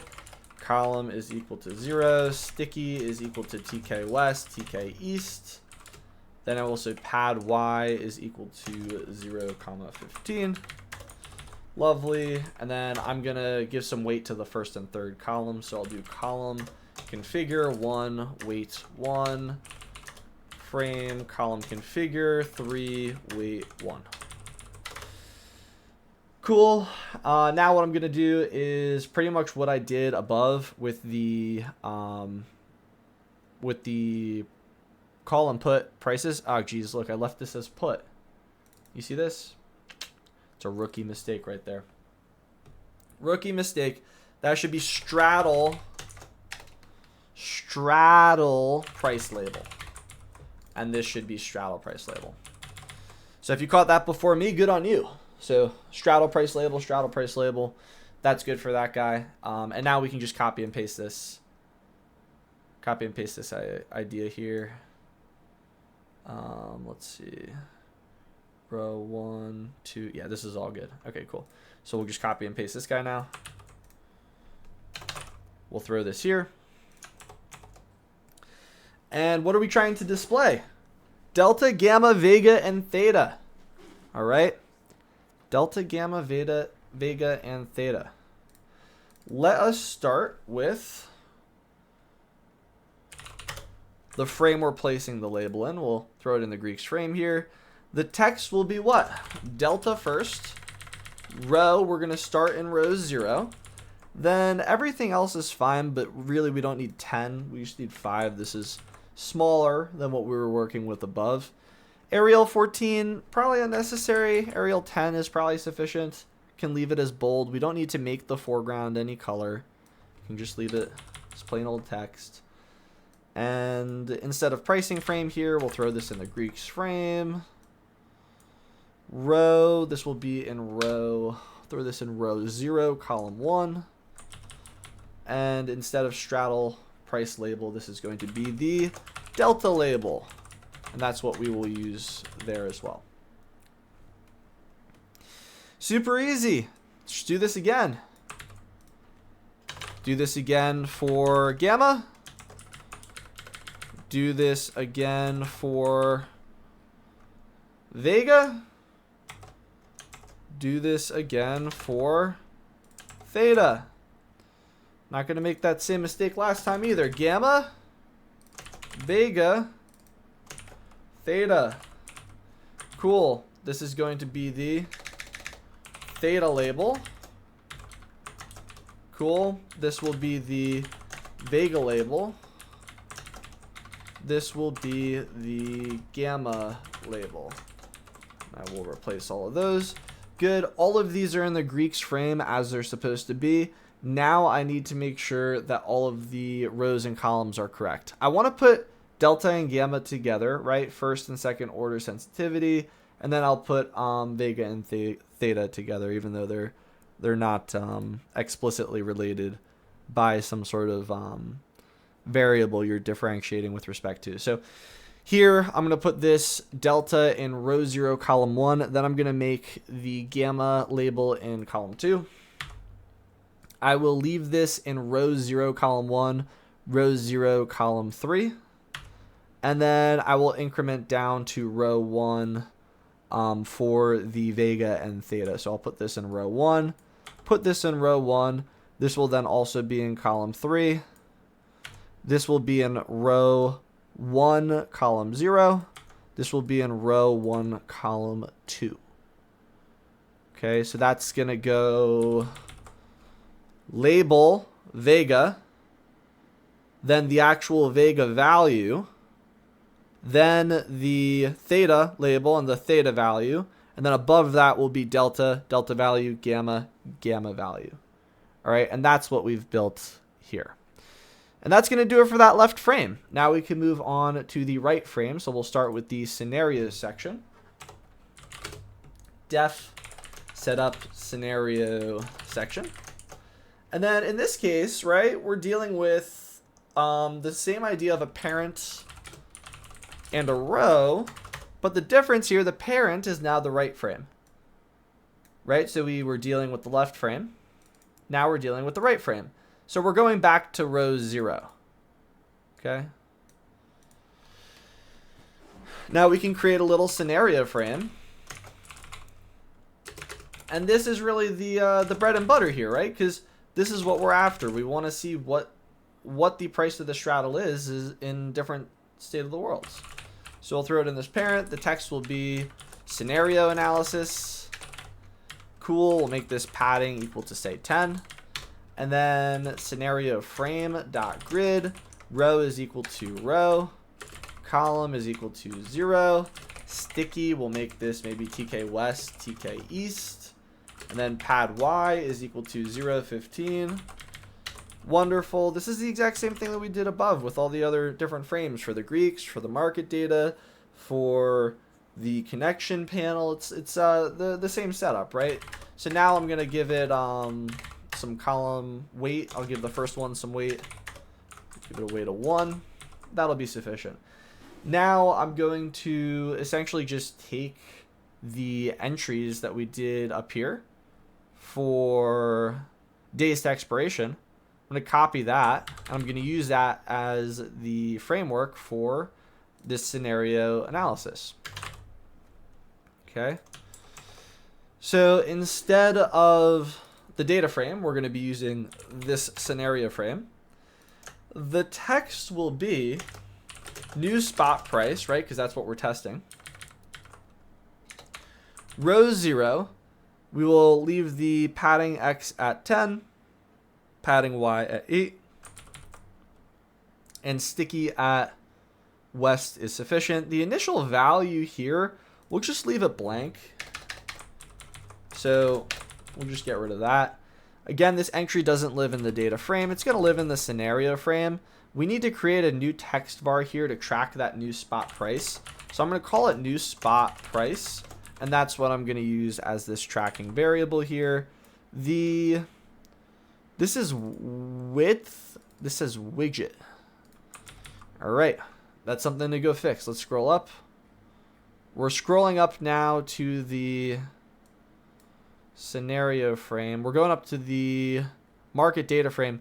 Aha. So I said widget here. Nah, that should be width. Width. All right, that's that's a classic classic issue in a field for really an argument for this particular particular class. Width, not widget. Width. So if you caught that before me, awesome. So we got width, that should be fine. And then instead of widget here, that is again going to be width. When we run this, if we get some sort of error that, there's no widget parameter, then yeah, we'll just change it to width. All right. So that's the new spot price. This is in the scenario frame. Again, let's just make sure that all of this is correct. So we have the idea here. This doesn't live in what? Row 4. This is row 0, column 1 for the scenario.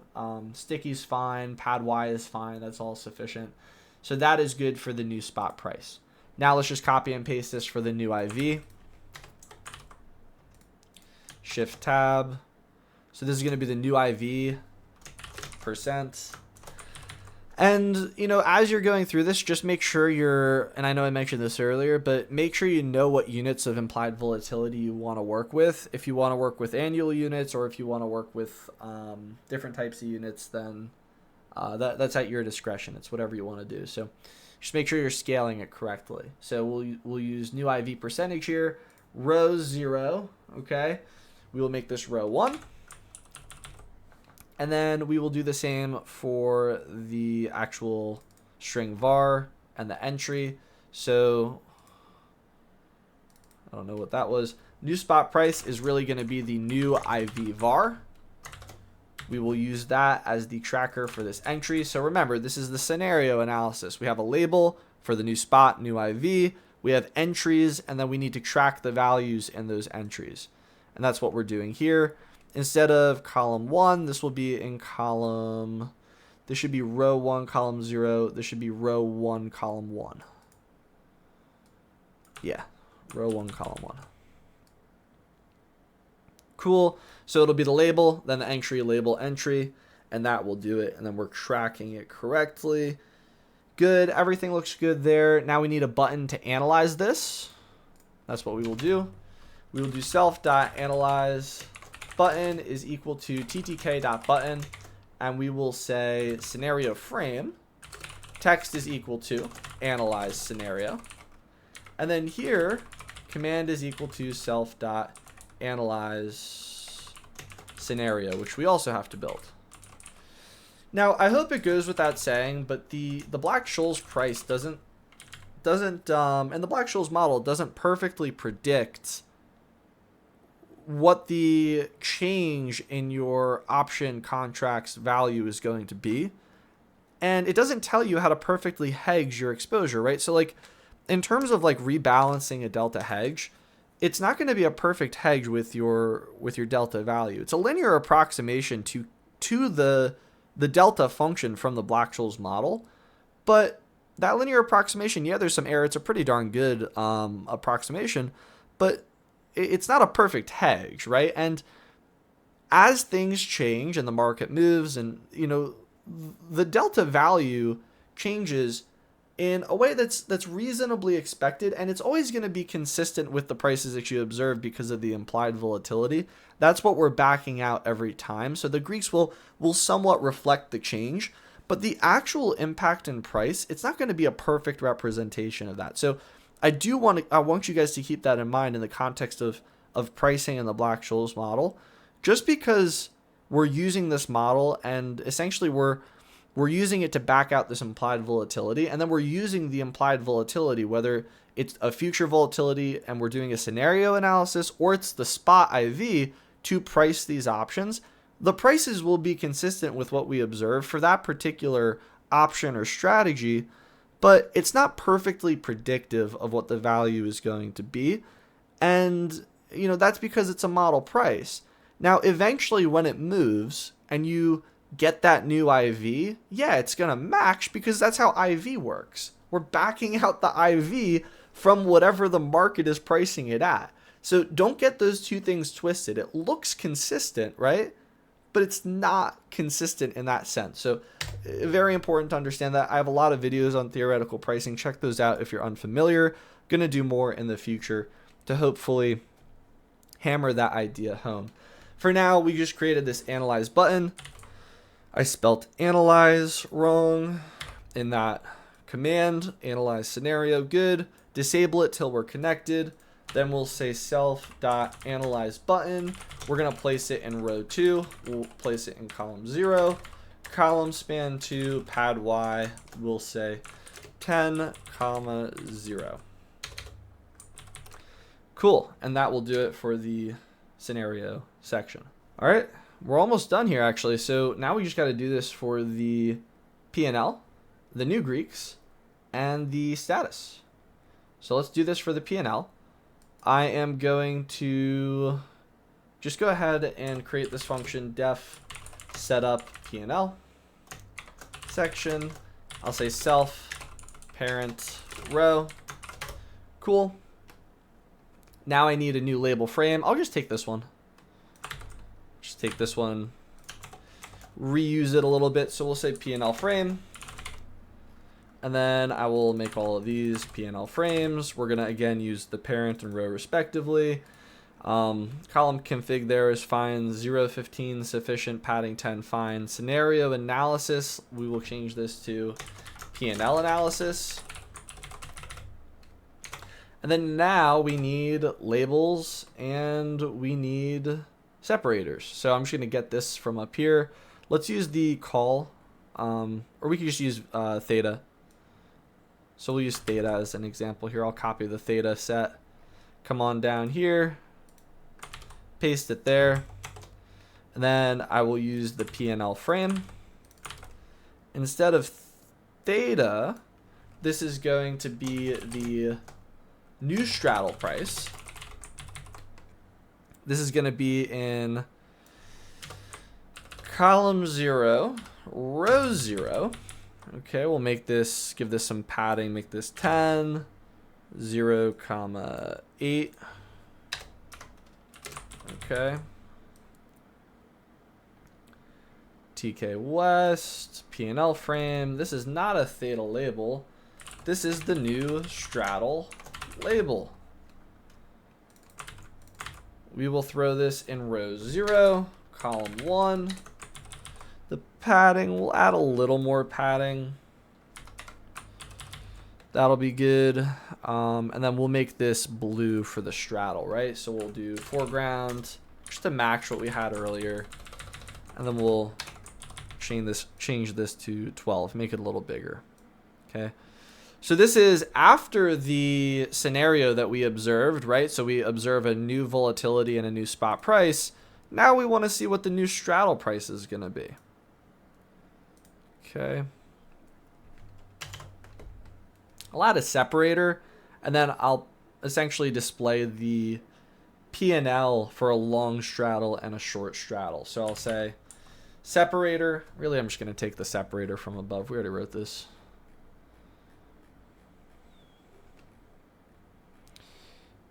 I passed it. Where are you, separator? There you are. You're in the current straddle section. Cool. I'll take you, put you here. Throw this in the P&L frame. Okay. This is in row 0, right? Column 1, the separator we want, and then row 1. Column 0, span 2 is fine. Padding is fine. Now we'll just reuse this for the long and short straddle P&L. There's our long straddle P&L. There's our short straddle P&L. Okay, we don't need to make the foreground anything here. That's fine. 12's fine. The padding's fine. The rows and columns, again, let's make this. This is row 0, row 1. This is going to be row 2. This is going to be row 3. And then, again, this will be row 3. This will be row 2. And then this should be in column 1. This is in column 1. So, again, these are label and then the associated value, right? So label, value. So they're going to share a row but have different columns. It's the gist of what's going on here, okay? These aren't new straddle labels. This is going to be P&L long label. And then it's going to be P&L short label. Cool. That's good. And that looks good. That should do it for this particular section. We don't need necessarily padding on the short label. Could probably get rid of that. That is probably okay. I think that is good. Row 0, column 1. Row 1, good. Then row 2. Row 2, column 0, column 1. Row 3, column 0, column 1, good. That follows the design pattern that I just laid out. And that is our P&L section. Now we can come up with the section for the new Greeks. And then we can update our status. And then we'll be done. We can actually move on to some pricing functions. Cool. Let's do the new Greeks now. Def setup new Greeks section. Self, remember we take this parent, we have a row. Cool. Now I'm just going to take the frame from above. We're going to use weighting on 1 and 3, so I'll just take it from the other Greek section and modify it a little bit. So it's not going to be the Greeks frame, it's going to be the new Greeks frame. Cool. 1, 3, 1, 3. Not current Greeks, new scenario Greeks. Scenario Greeks, padding 10. That's totally sufficient. We're going to throw it in the parent. Row is going to match the row of what we defined here in our setup UI function where we're calling this. Then we will come on down here. Cool. That should do it. Set up new Greeks. Good. So that is going to be our new frame. Now let's add the labels. We're going to have new delta, new gamma, new vega, new theta. Let's just take it from here. So I'm just going to copy delta, gamma, vega, theta. I'm going to paste it here. All right. All we're doing is taking all of those labels and reusing them, and we're going to give it a new label, and we're going to give it a new frame. Nothing crazy. So new Greeks frame, new Greeks frame, new Greeks frame, new Greeks frame, new Greeks frame, new Greeks frame, new Greeks frame, new Greeks frame, new Greeks frame. Fantastic. And then all of the rows and columns should be the same. Nothing changes. Fantastic. These have dollar signs associated with them. Really, they shouldn't necessarily just be in units of dollars. So I will back that out from the other section as well. So if we go back to the current Greeks, I'm just going to get rid of the dollar signs. Cool. All right. And nothing else changes. So that's going to be the setup new Greek section. And now we just need to update the status. Setup status section. Self parent row, last one. Status frame is equal to ttk.frame. Really, this will be a label frame. And we will throw this in the parent. The text will be status. Padding is equal to 10. The status frame we will place in row, whatever the row is. And then the column we will place in column 0. Sticky, we will do sticky west, east, north, and south. And give it some padding on the Y there, 0, 15. Remember, frame, we did everything on the left. This is the last thing on the right. So that right frame is the parent. That's where we're placing this label frame. And it's the last item in that parent frame. All right, let's give some weight to this now. So I will say status frame dot column configure. We'll say 0 weight 1. Status frame dot row configure 0 weight 1. And then parent, we will do dot row configure, and we will say row weight 1. So this is going to be actually looking to configure the row for the parent, whatever row this status section lives on. In this case, I think it's 4, 3, 0, 1, 2, 3. So we're going to change the weight of that parent row. Okay, self.status var is just going to be the string var for our connection status here, ready to connect to interactive brokers, IBTWS. And then we will have some sort of display status display ttk.label. In this case, we'll throw it in the status frame. The text variable is going to be that status var, self.status var. Cool. Then we will have a wrap length of, let's say, 300. It's probably fine for what we're doing. We'll justify it left, and the font will just keep it consistent as Arial. We'll throw Arial 9 there. Cool. Self.status display grid. Row 0, column 0, sticky, and we will make it west, east, and north. So that will be our display in the status section, and that will do it. That will do it for all of these sections. Now we can move on to the core functionality of this user interface here. This is the fun part. Let's make some functionality here. Def update status. Let's update the status now. We have some sort of message we want to display. To that status display, we'll get a timestamp. We'll say datetime.now. We will format it in terms of, we will say hours, minutes, seconds, and then we can display that as self.status var dot set. And then in this case, we have the timestamp as the timestamp. Nope, not time delta, timestamp. And then here we will display whatever message we have. Cool. Self.root.update idle tasks for some housekeeping with our UI. Now we need to create the function to connect to interactive brokers. This is the cool stuff here. All right. We're going to say def connect IB. Okay, where did we see this before? This is not a function in the IB API. We're going to use the IB API to create the connection to the trader workstation, but we used this in our connect button. So if we go on up to the connection section, our connect button used this here. It's exactly what we see.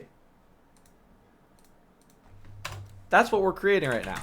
So try host is equal to self dot what? How do we get the host? Well, remember, we created a variable that tracks the input in that entry. Self host var dot get. Easy. Port is an integer, but in the entry it's a string. We're going to cast it to an integer. Self.portVar.get. Wonderful. Now we will update the status. We will say connecting to IB at host and the associated port.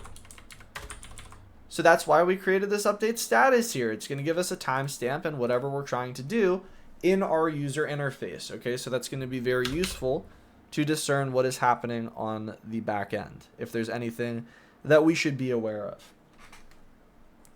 Now we are going to create a thread to manage this connection request. That's why we imported threading at the start of this. So def connect thread, what we're going to do is we're going to try to go about self.ibapp.connect at this host and port. 0 is going to be the client ID. Okay, you can go into your TWS and manage your client ID to be, whichever value for your master client ID. Different client IDs need to be created if you want to have different connection requests running at the same time. So this client's ID 0, this client ID 1, so on and so forth. For now, if that doesn't mean anything to you, it's one connection. So in this case, the connection has ID 0. That's sufficient, right? But you can have multiple connections going. So self.ib.connect. So this connect function that we're calling here, this is directly related to the IB API that we imported up here. Because we created this IB app, and remember, we implemented the e-wrapper and the e-client. Connect is a part of the e-client. This is an implementation of both of these classes. So IB app has access to that connect function. And where do we create the IB app? Well, we created it when we ran the constructor for our VolatilityCrushAnalyzer. So what we did right here. That's why we have access to it. So we're going to call this connect function self.ibapp. We're going to try to run it. And if we have any sort of exception, we will just go ahead and self.update the status that, hey, there was some sort of connection error. And we will log that as E. Now, in that main try request, we're going to try to create this thread object. We'll call threading.thread, and our target will be that connect thread function. Daemon is equal to true. And then we will start this thread. So we're trying to run this connection request. Okay, that's what we're trying to do with this thread. Let's wait to see if we receive a connection request. So we will wait for I in range 100 if self.ibapp.connected. How are we ensuring that this is actually set to true? We never set it to true, did we? Well, the only way that it's set to true is if what? The server responds to the next valid order ID, and then it will ping this callback function and set this flag equal to true. That's the only case in this entire program where we can have that connection be set to true. So that's what we're looking for here. All right, did the server actually respond to our app? If it did, let's get the server version.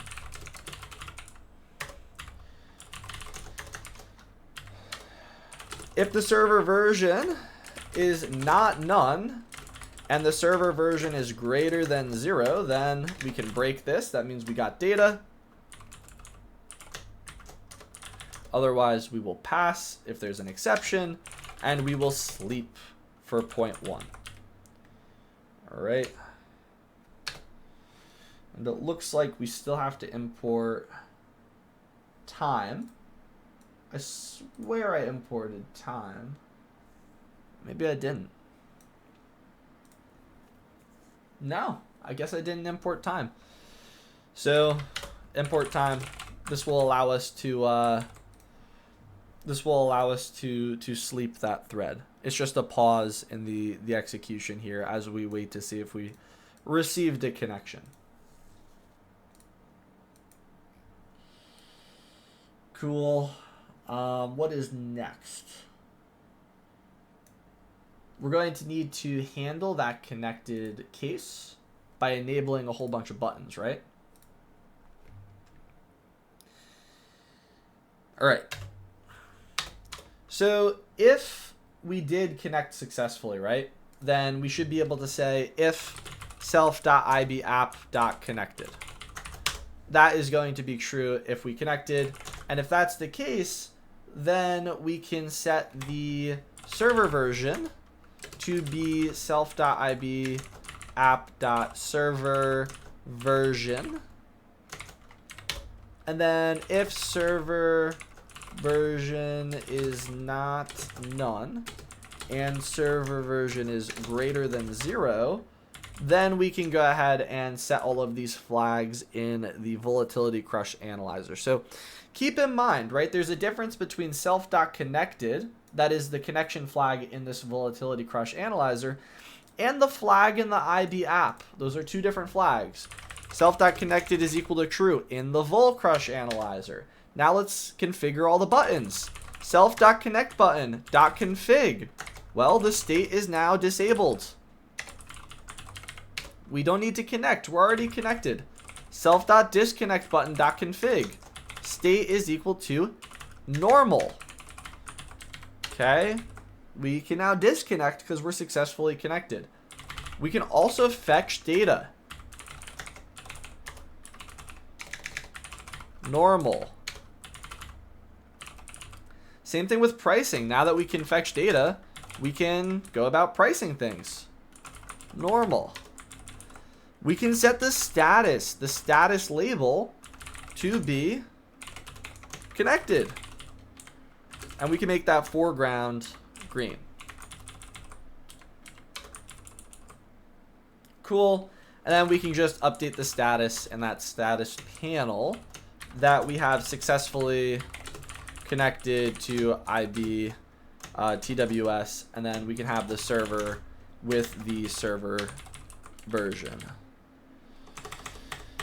Cool. All right, now if we don't have any server version, then we need to update the status that what? We didn't get any data from the server. So we connected, but server version is not available, and that is a separate issue. So we will log that, and then we can also just accept any sort of exception as E, and we can just update the status if there's some sort of exception, say, you know, connection established, but version check, and that's the server version check, that failed, and there was some sort of error, and we will log that error. So there's a difference between no server version being available and connecting. That's what we have here. And there being an error checking the server version, which we will then log. Okay. Cool. Of course, else, right? We didn't connect. So if connected, well, else what? Self.update status that, hey, we failed to connect to IBTWS. It's a separate issue. All right. And of course, that should realize in some sort of exception, which we will catch here, right? Try, except as E. And then we will say self.update status. And then this is where we'll just say, hey, we had some sort of connection error.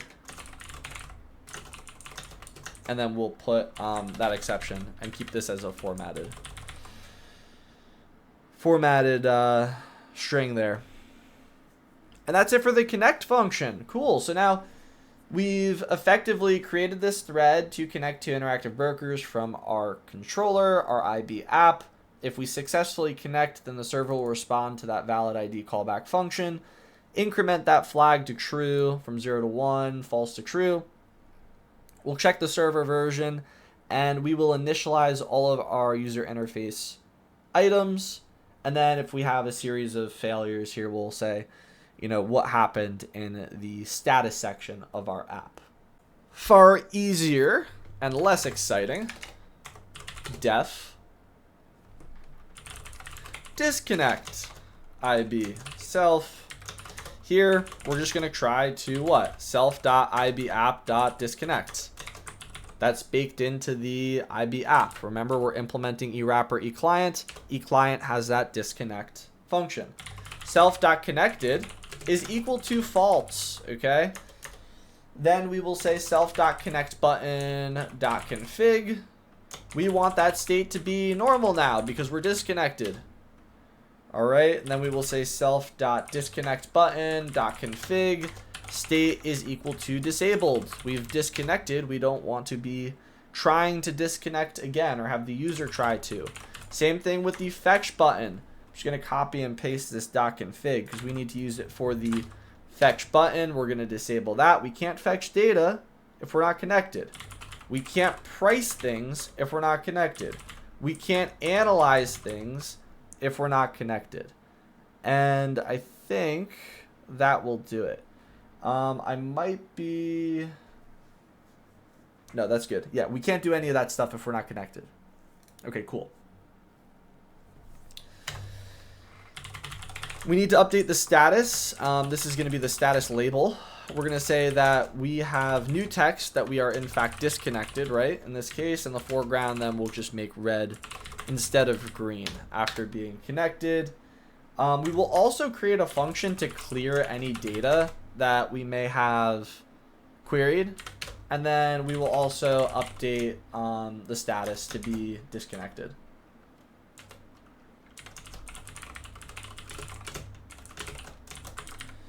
Good. And then we will, of course, accept an exception as E.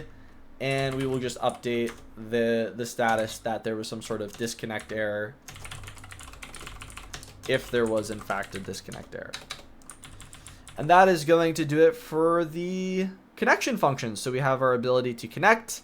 If we successfully connect, we initialize everything in our user interface. Then if we connect successfully, we're able to disconnect. And this disconnect function is going to call the IB disconnect function, then disable everything in our user interface until they reconnect. And that's exactly the functionality that we want. We don't want them trying to fetch market data, create a request to the server if they're not connected to the server. So this logic handles all of that. Let's now create this function to clear data if we disconnect. So I'm going to say def clear data.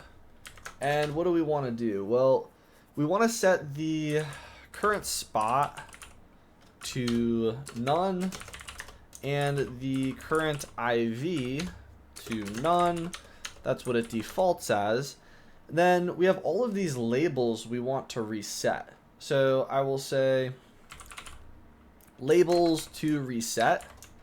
And this is kind of just going to be like a little bit of a kind of a lazy way to do it, but you know, we're going to create a list of all of these different labels in our VolatilityCrushAnalyzer. So I'll say self.call price label, self.put price label, self.straddle price label, self.delta label. I'm going to do this for the gamma, for the vega, for the theta. Going to do this then for the new straddle. Going to do this for the new, or the P&L long and the P&L short. And then I will do this for the new delta,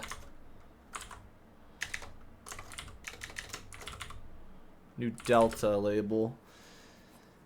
Oh no. Did I forget to change that? That's embarrassing. Did I leave it as the old values? Let's scroll up. Yup. Yep, happens to the best of us. All right, in our new Greek section, remember when I copy and pasted all those Greeks from the initial Greek section? I forgot to change the labels. So we have new delta label, and then I will do this for all of them. New gamma label, new vega label, and then of course I will do this for the new theta label. All right, so new delta, new gamma, new vega, new theta. Scroll on down here. Now we'll see them.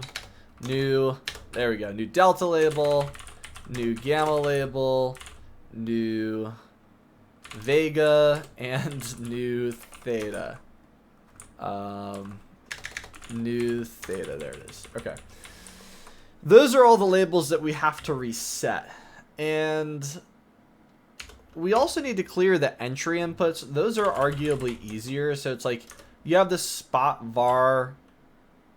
Spot price var, I can just set that to nothing. And the same thing is the case for like the strike var. I can set that to nothing. Same thing for the IV var, set that to nothing. All of those entries, along with the new spot, I can set that to nothing. And then the new IV var, I can set that to nothing. Those are easy to reset, but all of these labels, instead of just typing this out, we can just use a for loop. And yeah, it's a little lazy maybe, but you know what? We're going to reset everything. And here's one way you can do it. For label in labels to reset, we're just going to iterate through all of these labels. We will say if price is in the string of the label, then we will just reset it to a dollar amount. So label.config, we know we're dealing with some sort of price, so we will just make it $000, and we'll make the foreground black. And then otherwise, we can just go ahead and configure it as just zeros. So I'll say text is 0. Whatever 000, and that'll be if say delta is in the string of the label in str label, or gamma is in the str of the label. That should be sufficient there.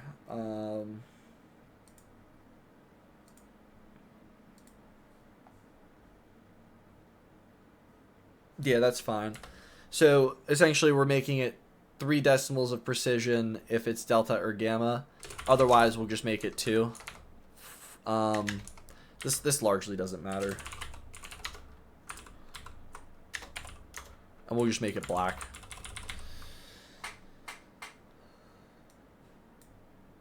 Okay, there we go. And that is how we will reset all the labels. Cool. If has attribute self IB app, then what do we want to do? Well, if that object exists in this VolatilityCrushAnalyzer, then we will just clear it. We will clear all of the data. IB app dot historical data, historical data dot clear. And all this is, you know, we have this IB app, and if we can access that object, we already created it in the constructor. Here. We already created the IB app, and all we're saying here is if this exists in this instance of the VolatilityCrushAnalyzer, then go to the historic data and clear that dictionary. That's all we're doing. It's nothing particularly crazy. It's just going to say, you know, hey, if we want to clear the data, let's just clear the historic data that was queried from the server in that IB app. So that's what we're doing there in this function to go about clearing that data. Okay. Now we need to actually go about fetching market data. This is the cool stuff, right? How do we get the pricing and implied volatility data? So we're going to say def fetch market data self.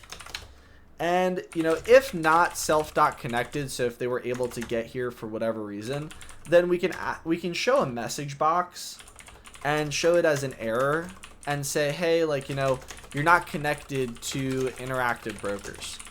And if you're not connected, you're not going to be able to, request this market data. So we'll just return. Okay. Otherwise, we can get the ticker from that ticker var and uppercase it, right? And we can update the status to be, hey, we're going to try to fetch this data. We're fetching historical data for, and this is whatever ticker is entered in that entry. Cool. Let's clear the previous data before. So we'll say self.ibapp.marketData. This is for the live data dictionary. I'm going to clear it here. Again, if you want to use the live dictionary, you will just create a new callback function for tick price in the IB app. We're not focusing on that here, so you don't actually need this, but I will leave it there in case you want to modify this. So self.ibapp, we want to clear that historical data before we query this new data. So I will clear it there as well. How do we create this contract? Well, we got this ticker from the entry field, right? This self.ticker var is tracking that entry. Now we need to create a contract to tell the server what stock we're after, what stock we're after data for. Well, that's why we created this create equity contract function. Now we're going to use it. We will say contract is equal to self.create equity contract. What ticker? Self.ticker, the one that we just got from the entry right here. Easy. What about the end date? Datetime.now.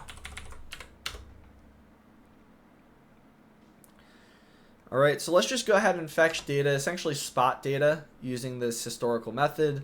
So we will try to self.ib.rec historical data.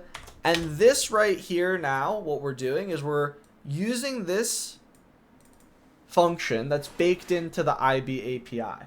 So if we go up to our IB wrapper, this is a part of eClient. We're sending a request to the server. This request is going to have a request ID. Then the server is going to come back to our callback function here with the request ID we sent and all of the associated data. And that's what we're doing here. Rec ID, we'll say 1. Contract, well, we already made the contract right there. End date time, well, we just created the end date time using datetime now right there. And we're just going to format this as we have %year, %month, %day, %hour,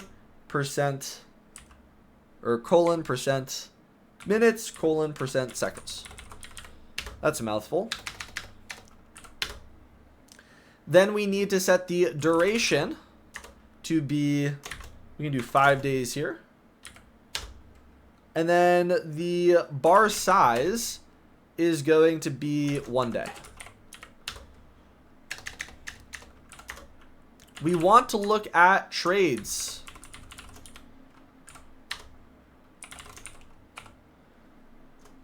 Use RTH, we will say yes.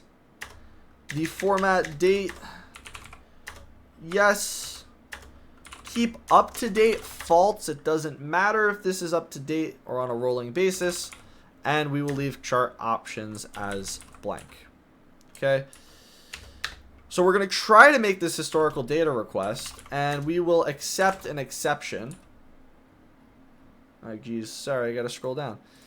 All right. So we did, in case you didn't see, these last few options here. And then we will accept exception as E. And then here we will just go ahead and update the status. So self.update status. And we will say F. We'll do a formatted string. We will say error error requesting price data, and we'll throw whatever error it comes back to us with. All right. And it looks like this wasn't closed. Not sure what that's about. Self.ib.rec. Historical data. That looks fine. That looks correct. Oh, I'm missing a comma. That's why. Okay, cool. All right. That's for the pricing data. Now we need to do this again for the volatility, implied volatility. So I'm just going to copy and paste this.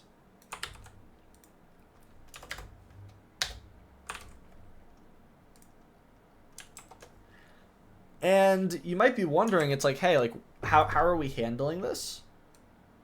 Right? These are our historical data requests. Where are we handling this? We already wrote this functionality.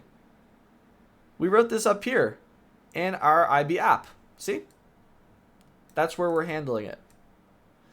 So now for this volatility, what we're going to do is rec ID, we're going to increment this to 2. And then same contract, same duration settings, and so on and so on. But instead of trades, it's going to be option implied volatility. Error requesting IV data if we do get an error. And then otherwise we are going to wait for the data. So we will say self.root.after 3000 self.process market data, which we also have to write, and we will write that next. So this is how we're going to fetch the market data. We are going to check to see if we're connected. If they magically somehow tried to fetch market data without a connection, we're just going to break this function. We're going to return.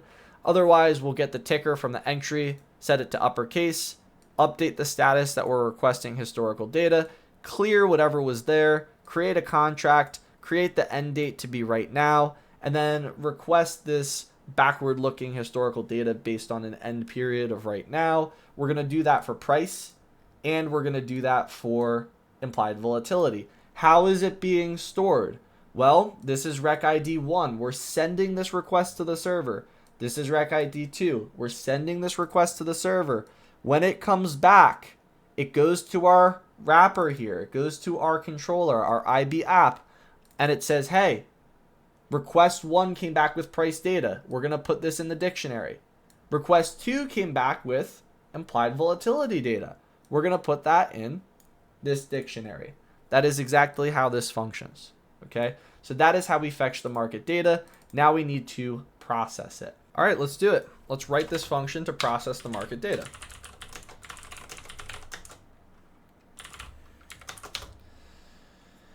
What are we going to do? Well, we got to check to see if 1 is in self.ibapp.historical data. So if that key exists, then the server responded with data. So we'll say len self.ibapp historical data 1 is greater than 0, right? 1 is not indexing anything. This is the key for the request ID. All right, so that's what we're looking for here. So if we did find data, right, the length is greater than 0. And if that exists as a key, now let's look to process that pricing data. So we'll say price data is equal to self.ibapp.historical data. And now we can get that bar data from the historical data dictionary with a key of 1. That's going to be the pricing bar data. The latest bar is simply going to be the price data. That's the list at the last index, -1. The current spot we will use as the latest close. So I'm going to set this equal to the latest bar, and we're going to use the key close to get the absolute latest close in that spot. Of course, if this was in the live market, then you could have update be true, right?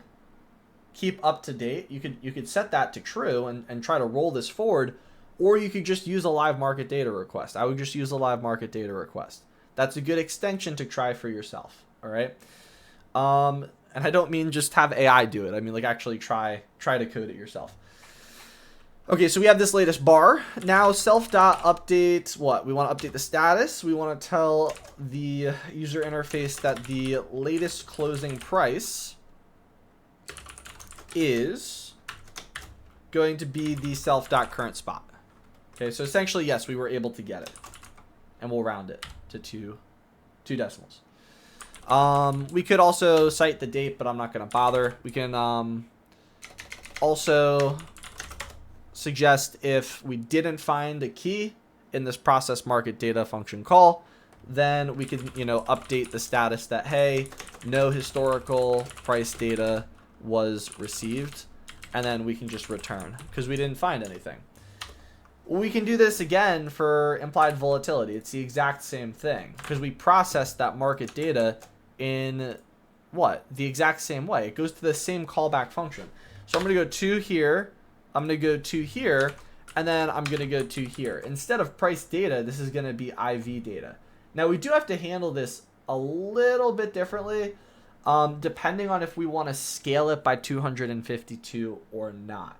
So, you know, it depends on how you want to do it. If you want to set your trader workstation to daily vol or annual vol, you can choose to scale it by the square root of 252 here to annualize it. I'm going to leave that up to you. I'm going to assume it's already annualized, so I'm not going to bother scaling it here. It's going to make it a lot easier. So I'm just going to say the IV data is equal to, you know, this historical data with a key of 2. That's our second request that we made right here.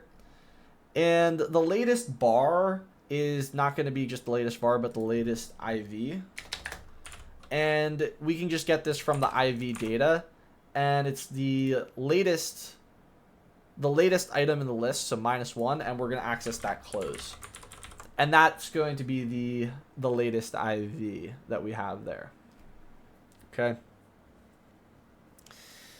So if this is the case, then we can just go ahead and update the IV data as self.current IV. We can set this equal to the latest IV. The latest IV. This is essentially what we do here. It's just one extra step. We could do this just like the pricing here. So we get the last item in the list, get the last item in the list. That is a dictionary. So then we get the close from that dictionary, and that's going to be the current IV. Same thing with the current spot price. Okay. We could update the status with IV. So we could say like, hey, you know, we got latest IV data, and we can put self.current IV, and then we could do 0.2f %. That could be the IV data. So I'm just going to leave it as annual in IB. So if you needed to scale it here, this is where you do it. And then I would just put IV data received. If there is no key in that historical data dictionary too, that means we didn't receive any historical IV data. All right, cool. Now we will set the spot, strike, and IV var, and then we will call a function to price a straddle, and that is going to be our next step. So, okay, cool. We have processed 1 and 2, that historic bar data. Now I will say self.spot price bar dot set. And then here, this is just going to be what? The self.current spot. And this is going to be to 2. That's totally sufficient. Self.strike var set. Same thing. We will do self.current spot to 2. That's totally fine. And then self.iv var dot set. And then we will do self.current IV to 2 is fine. Now, maybe 4. Now, these are the entries, right? these are the variables tracking the entry values. Keep that in mind here, right? So these this current IV variable, this current spot variable, those are variables in our VolatilityCrushAnalyzer that are storing the spot price and the spot IV. They're not what's being displayed directly in the UI. That's the spot var, the strike var, and the IV var. Remember, that's what we created here in this setup market data section. That's what we have is the string var. The entry tracks that value, so don't forget that. All right, and then once we set all of those, we can go about pricing this current straddle, right? Because now we have everything we need to go about pricing the straddle. We have the spot, we have the strike, the time to maturity, which is given in that market data section by the user, the implied volatility from interactive brokers. Now we can go about pricing this straddle. All right, let's build this function then. Def price current straddle. How do we do this? Well, we got to get values from all of those variables. So let's try to get the spot price as a float from self.spot price var dot get. Still, this is in the VolatilityCrushAnalyzer. I forgot to put self in there. So we'll try to get the spot price. Now, you might be wondering, it's like, hey, Roman, like, why aren't we using the current spot from the server? Remember, the user gets the choice for whatever they want to price the straddle at. They can choose their time to expiration, their spot, their strike. We need to get it from the entry. And we're getting it from the entry through this string var. Keep that in mind, right? If you tried to use the current spot here and the user changed the spot price, then your program would be using whatever was queried from the server. It wouldn't match what they entered. Okay, very important logic error that you can make there. Same thing for the strike price, right? Self.strike var dot get, cool. IV percent float self dot IV var dot get, cool. Days to expiry. This is going to be an integer from the days var that we're getting.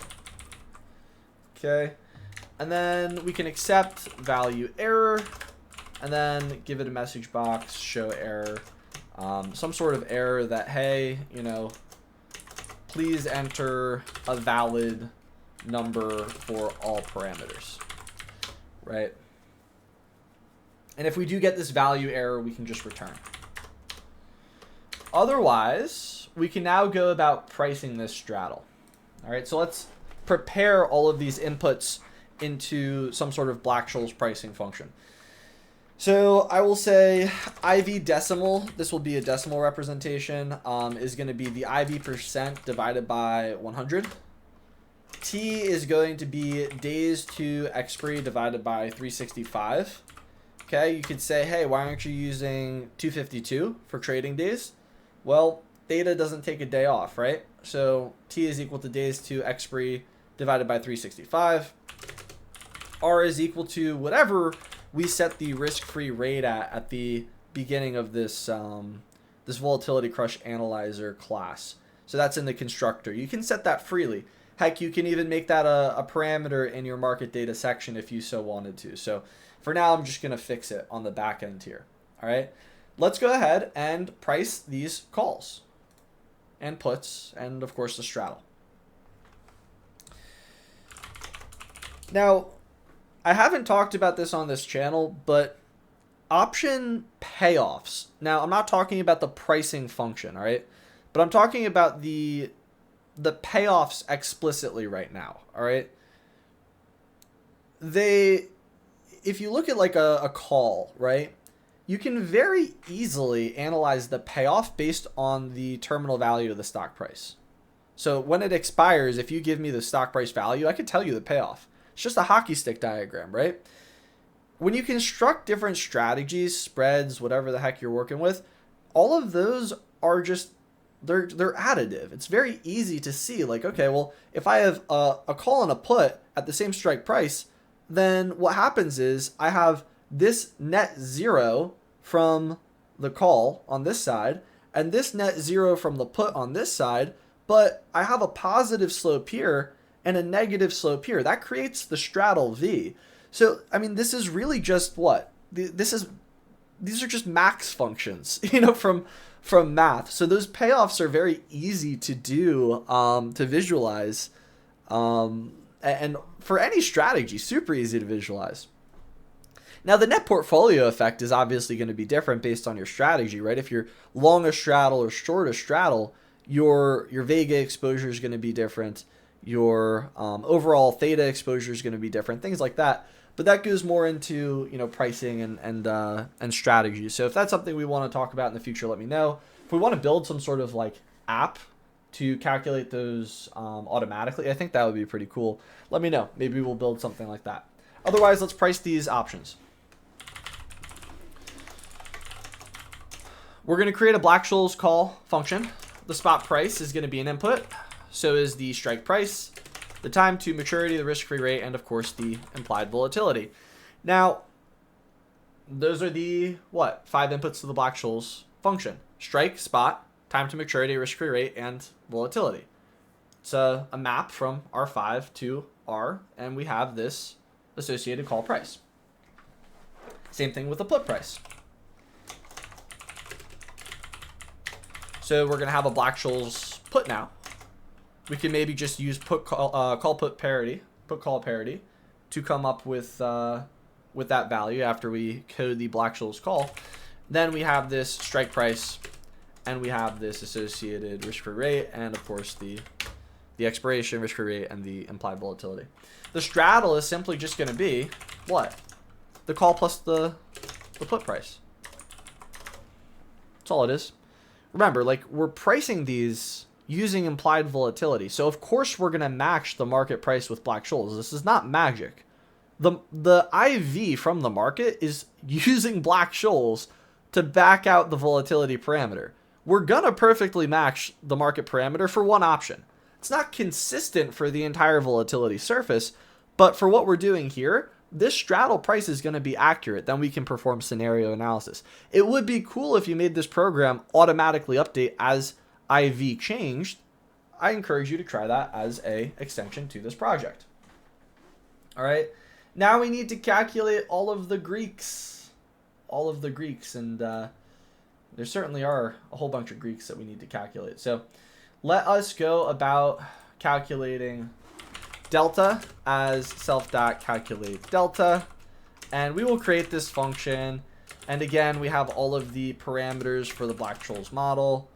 And then we are going to discern whether it is a call or put. In this case, it's a call. Then we are going to have our gamma. We'll calculate gamma. I'm just going to copy all of these inputs because we have to make all these functions anyway. But we're still using the same Black-Scholes inputs. So here, I'm going to calculate gamma, delta, gamma, vega, self.calculate vega. Again, we'll use those Black-Scholes inputs. Times 2 for the call and put vega. So this is for the straddle. All right, just keep that in mind. This is for the straddle here. Theta is equal to self.calculate theta. Then we will take those inputs. We have a call. And then we have to do this for a put as well. So for gamma and vega, we're good. For the straddle, we multiply it by 2 because we have twice the vega exposure for a call and a put. Remember, both are long vega. If we are long a straddle, if we're short, then we're twice short vega. Gamma here, this is sufficient for gamma. And then for delta, we have to add the delta exposure from the put and the theta exposure from the put. So I'm going to copy this. And when we create this function, we're going to allow the option as an input to be a call or a put. Okay, and that is how we can go about producing the delta and theta. All right, that's quite easy. Then we can go and set the labels for these values. So I can just say self.callPriceLabel.config. And then in this case, the text is just going to be what? I'm going to set it equal to the associated call price. Make this a formatted string. Call price, rounded to 2. That's fine. Foreground green. Green for a call. And then I'm going to do the same thing for a put and the same thing for the straddle. So this will be the put price label. This will be the straddle price label. And then this will be the put price. This will be the straddle price. And it will be red and blue, respectively. Okay. Same thing with the delta gamma theta vega labels. Self.delta-label.config, we can set that equal to, let's say, the text is going to be, we can just format it as whatever delta is rounded to 3. Then we could do that for gamma, vega, and theta. So we'll do this for gamma, we'll do this for vega, we'll do this for theta, and then this will be for gamma, this will be for vega, and this will be 1, 2, 3 for theta. Cool, that'll do it. We could do 2 for theta and vega, that's probably fine. Dealer's choice. Then we want to set analyze to normal. So remember, we didn't actually update the analyze button when we connected because we want them to fetch market data before analyzing any sort of scenario situation here, right? So now that we've gone about pricing the straddle, we can set the analyze button to enabled or normal. All right.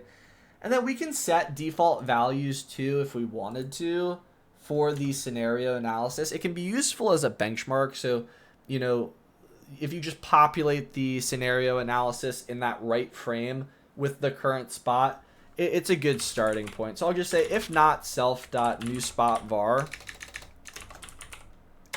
newSpotVar. Uh-oh, did I not update that either? Let's take a look. It should be newSpotVar. Let's see in our...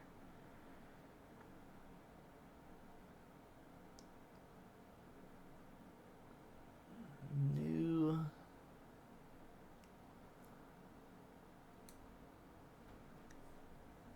No, this is fine. newSpot price. I think this maps to the same thing.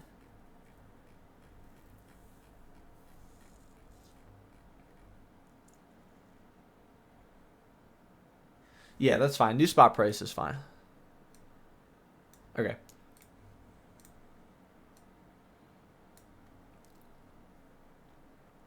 So if the new spot price dot get is none, so that means this is empty, we are going to update it with the spot price we got from the server. Rounded to 2 decimal places.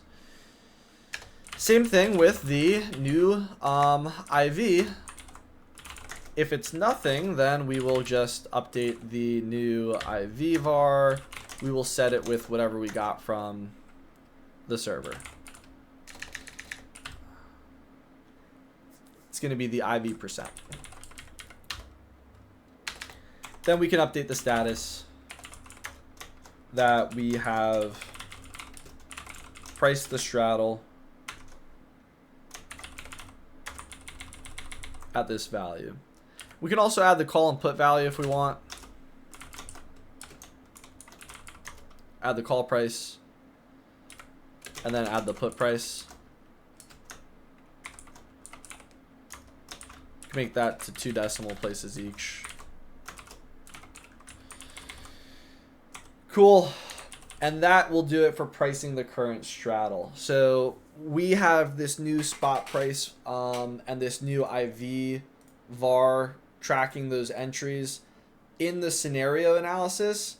And what we're saying is, hey, let's set those equal to whatever values we queried from the server should they not have anything in them already for scenario analysis. So that is going to be a useful tool for us. As we fetch that data, it'll populate something in a relative sense. So it's like, hey, if the spot stays whatever the spot is right now, we can change IV. If we want to change spot, we can change spot, so on and so forth. Well, here's the bread and butter now, right? We need to analyze this new scenario. So we're going to apply the Black-Scholes pricing function in this new scenario that the user gives us with a new spot price and a new implied volatility. So we'll create a function called analyze scenario, and we've already mapped these functions to the buttons, right? Don't forget, like when we created these buttons above here, fetch market data, like we assigned that function up here, and then we created it down here, right here. So we've already created the button that's going to access this function. Now we're creating the functionality.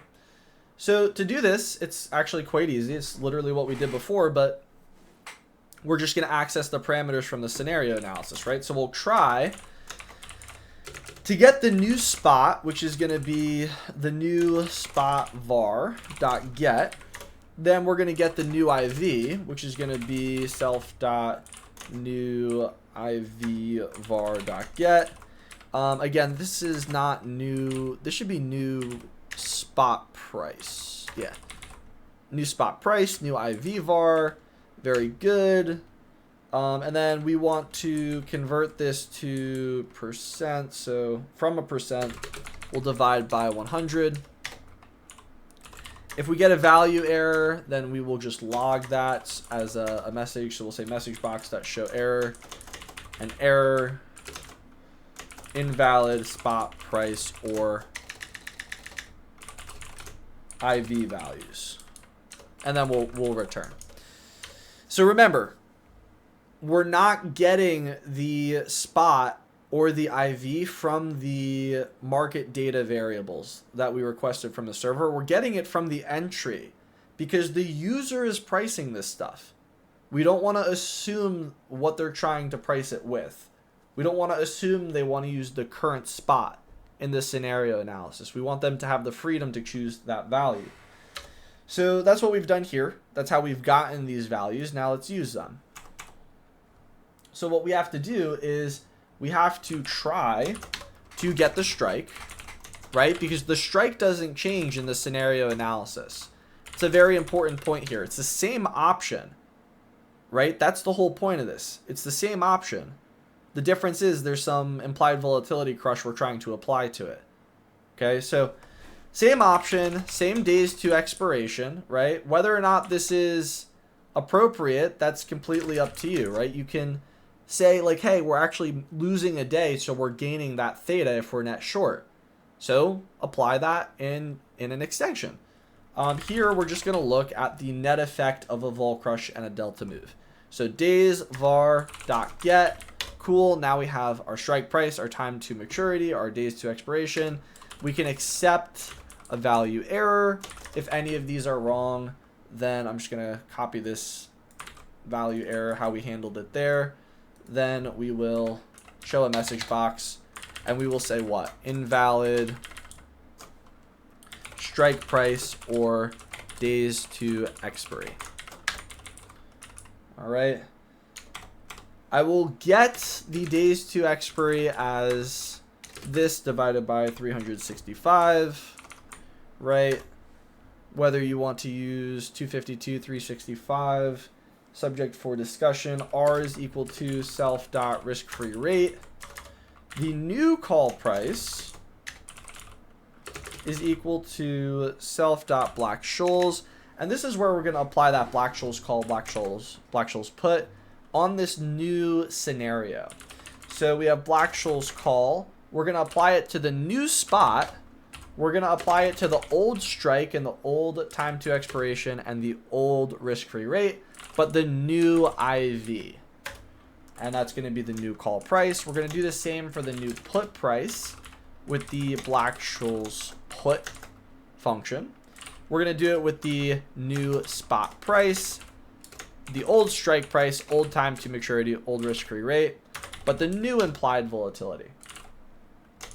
The new straddle price, well, that's just going to be the sum of the two. New call price plus new put price. All right. Now we can get the original straddle price and do some analysis. Did we make money? Did we lose money? Was long better? Was short better? Let's take a look. So the original straddle price is given by whatever we priced it at. We can say self.straddle price label dot cget, and we can get that text and just replace the $ with nothing. Okay. So we're actually getting that value from the original label. And now we can come up with P&L long and short. So our P&L long is going to be new straddle price minus the original straddle price, right? And then P&L short is just what? It's just negative that. Right? It's just original minus new, not new minus original, because you're short. Okay, the new straddle label now can be configured to have this text of the new straddle price, right? And we can throw a $ there if we like. The new straddle price, and we can even round it. We'll make the foreground blue. Cool. And then the long color, we'll make it green. If the P&L long is greater than 0, otherwise we'll make it red. And then same thing with short, right? So the short will be green if the P&L short is greater than 0, otherwise it'll be red. So these are mutually exclusive, and except for the case that they're net 0. Otherwise, long is green when short is red. Short is green when long is red. That's the only case that this could be. All right. Now we can assign those P&L labels, right? We can say self.P&L label or P&L long label is going to be configured to have this text of, let's say, P&L long, and we will have positive, let's say, 0.2F, and then the foreground is going to be the long color, so based on whatever scenario we're in. And then the same thing with the short label here, so .config text F, and then we will do 2F. It will be the P&L short, and then the color is again going to be whatever the short color is. Cool. So we've computed the P&L. Now we're updating the labels with the P&L values. Now we need to get the new Greeks and update the Greeks. But we can just get the Greeks from above. So that's what I'm going to do. Copy and paste these values here. Because it's the same pricing. We just have to update the spot and the IV we're using. So now I'm going to come down here. I'll paste this. And instead of delta, it's new delta. This is local to the function, so it doesn't matter as much, but for the sake of consistency, I'll keep it like this. This is going to be K instead of strike price, because that's what we got from the entry here. Okay. It's not IV decimal anymore. It's new IV, right? Let's see. Yep, new IV and new spot. And that's how we're going to go about pricing all of these. So we're using the new spot, new spot, new spot, new spot. New IV, new IV, new IV, and new IV. Same thing for the put. We have to use the new IV, new IV. We're using K for the strike, K for the strike, and then the new spot. And the new spot. Very good. And now we can go about updating all of those labels. And this again is quite easy because it's just what we did above. So I'm just going to copy and paste this, and I'm going to replace these original Greeks with just the new values. So we have what?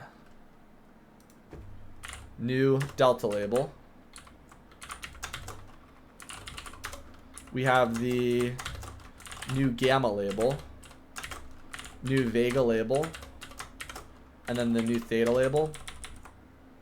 And then this is just going to be new delta. This is new gamma, new vega, new theta. Then we can update the status if we like self dot, update status, scenario, complete. And then we can get some sort of new price, like new straddle price, to be whatever the new straddle price is.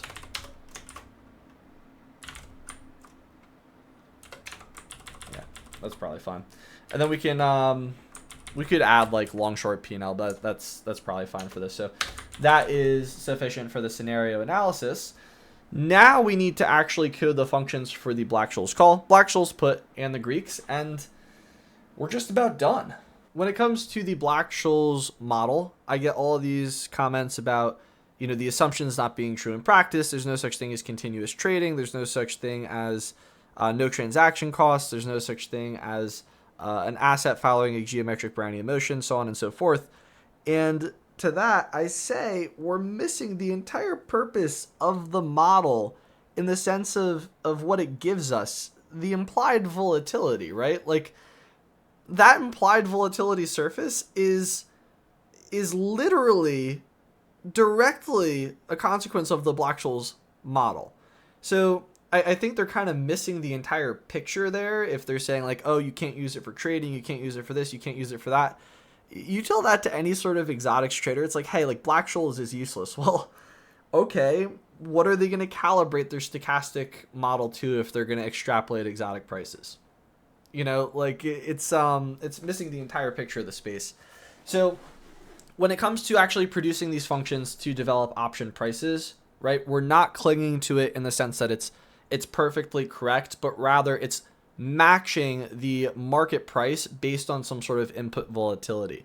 Don't get those two things confused, right? This will match market prices because it's a one-to-one map in that sense, right? We can go from price, option price, to implied volatility, and back and forth, fixing the other parameters.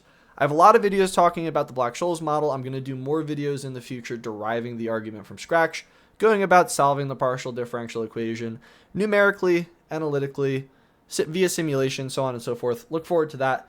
But for now, don't get it too confused and don't worry too much about the assumptions. Really here, the magic is in telling us what the expected change in the option price is based on these model assumptions, based on what we're observing in the market and any sort of implied volatility crush and underlying price movement. So what I'm going to do is I am going to create a function for the Black-Scholes call, Black-Scholes put. I'm going to import at the top here, let us say from scipy dot stats import norm. And now I can go about building all of these functions. So I'll say def Black-Scholes call. And the Black-Scholes call is going to take a spot, a strike, time to maturity, a risk-free rate, and a volatility term there. D1 is equal to mp.log s over k. And then this is going to be plus r plus 0.5 times sigma. And this is going to be squared. And then this will be times t divided by sigma times the square root of t. All right, D2 is D1 minus sigma times mp dot square root t. Okay, so this is the classic D1, D2. These are just variable substitutions to make the formula easier. So when we return it, it's just going to be the price times the normal CDF of D1 less the strike times the discount factor of mp.exp negative r times cap t times norm.cdf of D2. If you're unfamiliar with this, I have plenty of videos discussing this idea. And I'm going to do more in the future. So bear with me if you're unfamiliar with this argument, but this is the closed form solution to a Black-Scholes call. We're going to do it for a Black-Scholes put. If you're as impatient as me sometimes, I do have an article online that you can read. It's completely free. It's the entire Black-Scholes derivation. So not just the equation, the partial differential equation, but also this model price. That article walks through literally step by step, and it's a narrative by me. I wrote it like almost 10 years ago now. Oh my God.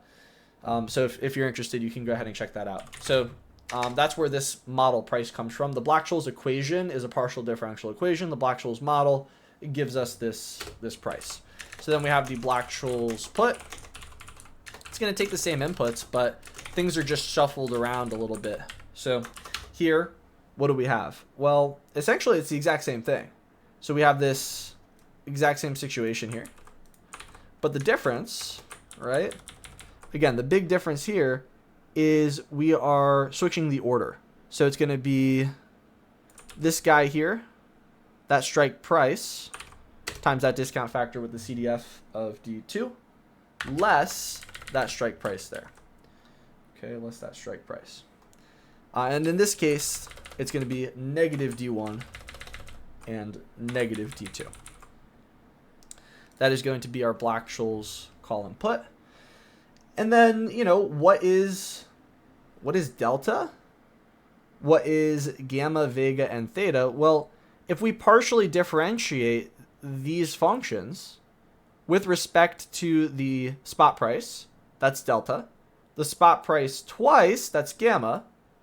The time to maturity, that's theta, and the volatility, that's vega. So that is essentially all we are doing here when we come up with the delta, gamma, vega, and theta. So let's do that now. We will calculate the delta to be SKTR sigma. Remember I said we want this idea of option type as well, so that we can very easily just switch this formula for call and put. And that's what we're going to do here. So turns out the delta for an option, the partial derivative with respect to the underlying asset price, is just going to be the normal CDF of D1 if it's a call, and negative that if it is a put. So D1 is going to be equal to essentially the same thing we have here. Cool. If the option type is a call, what do we do? Well, I said it's the normal CDF of D1. If it's a put, then we are going to return negative that value and negative D1. And that will give us the appropriate delta for a call and a put option. Wonderful. Let's do it for gamma. The exact same situation, but here it doesn't matter. Here it doesn't matter. So I will say these same inputs as delta, but this is a second order sensitivity, right? So here it's just going to be D1. And then we're going to return the normal, actually the normal dot PDF of D1 divided by MP dot square root of, or not MP dot square root, sorry. This is going to be S times sigma times MP dot square root of T. Where does that come from? Well, we're just differentiating this guy. Doesn't that make sense? Like, you have, I mean, this is like stats, like college stats 101, right? If you have a CDF, a cumulative distribution function, well, you take the derivative, you get the PDF. Look at the delta. It's defined in terms of the CDF. You take the derivative, yeah, you're going to get a PDF. Chain rule, you get all this other nonsense too. So that's where all of that comes from, if you were curious. So that's our delta.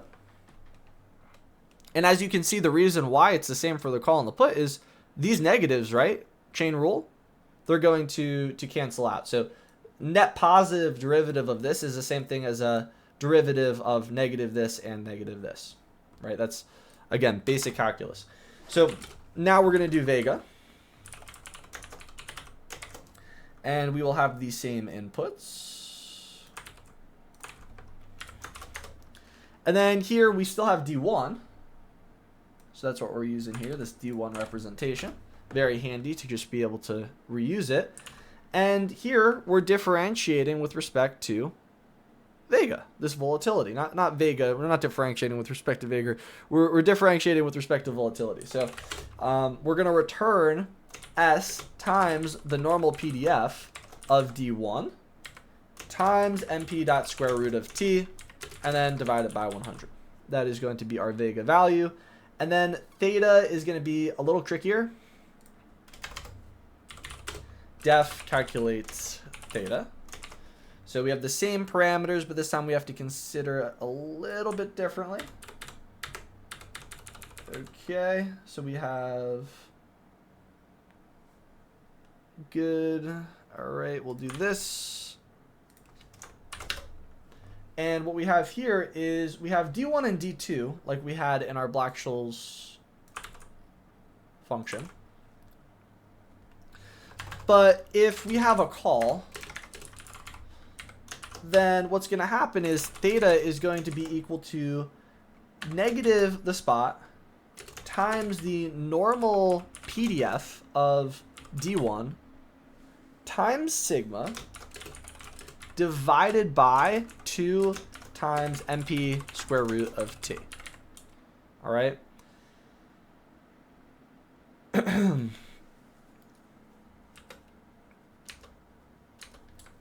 We also have to then subtract R times K times this discount factor here of negative R times capital T times norm dot CDF of D2.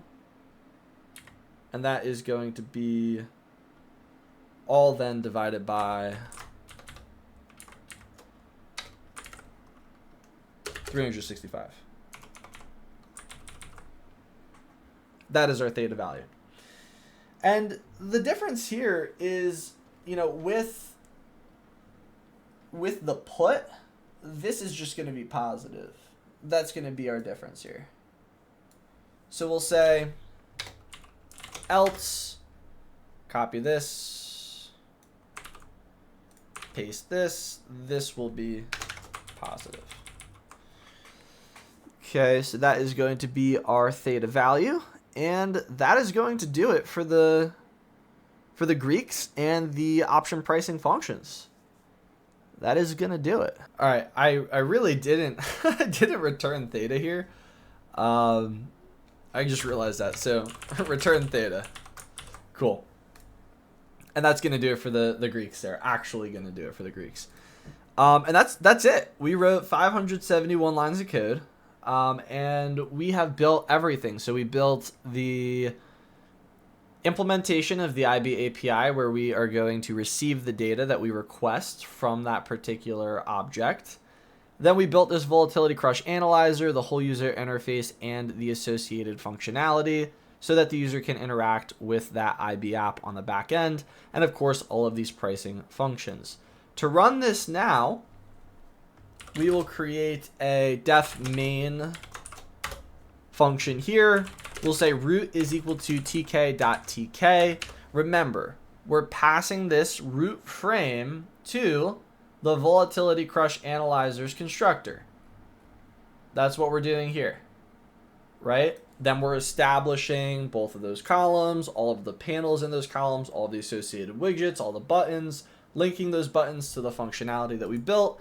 And everything should work as intended, you know, as these things go. The famous fingers crossed moment. So we will say VolatilityCrushAnalyzer again. We're going to pass this root to it, so it has that frame. And then we will say root.main loop. And then, of course, we have our main load statement here. If name is equal to main, then we will call this main function. All right, let's check this out and see if it works and see how we did. All right, so let's run this. Looks good. Let's connect. Let's fetch data. Cool. Looks like everything works. We didn't populate the scenario analysis, so something broke. The IV here is being divided by 100. It should be scaled by 100, but that's an easy fix. It looks like we have new straddle price listed here twice, so this should be P&L long, P&L short. Again, that's an easy change. But let's start with this error. So let's look at our terminal. We successfully received data. Yep, we saw that. 1 and 2 were a success. But now we're getting this error in price current straddle, analyze button config normal. That should be state equals normal. So we can go to line 480. State is equal to normal for the analyze config button. Let's go ahead and run this again with that change. Actually, before we do that, let's look for the new straddle label and fix that to be the long and short P&L. That should be in the scenario analysis section. I'm sorry, the setup P&L section. So in the setup P&L section, see we have new straddle price, new straddle price, new straddle price. We're going to make this long P&L. So if you're long the straddle, you could go long straddle P&L. And then, of course, this is going to be the short straddle P&L. Cool. Let's run this, see how it looks. Connect. Very nice. Fetch data. Very nice. And yep, it populates the scenario analysis with that IV data. And we'll go in and we'll fix the scaling of the implied volatility. It's correct, it's annualized, but we still need to quote it in terms of a percentage here that we're displaying in this field. But let's see if our pricing is on point. So let's go to the option trader here. I'm gonna open up, we're using NVIDIA as an example. And then I will look at the 7 days to expiration. I will look at this. It's roughly $600, this straddle at 165. So I'm going to quote this at 165, the implied vol of 33.7 with 7 days to expiration. And yeah, it looks like we're pricing it at roughly $600, which is great. Remember, these are sold in lots of 100.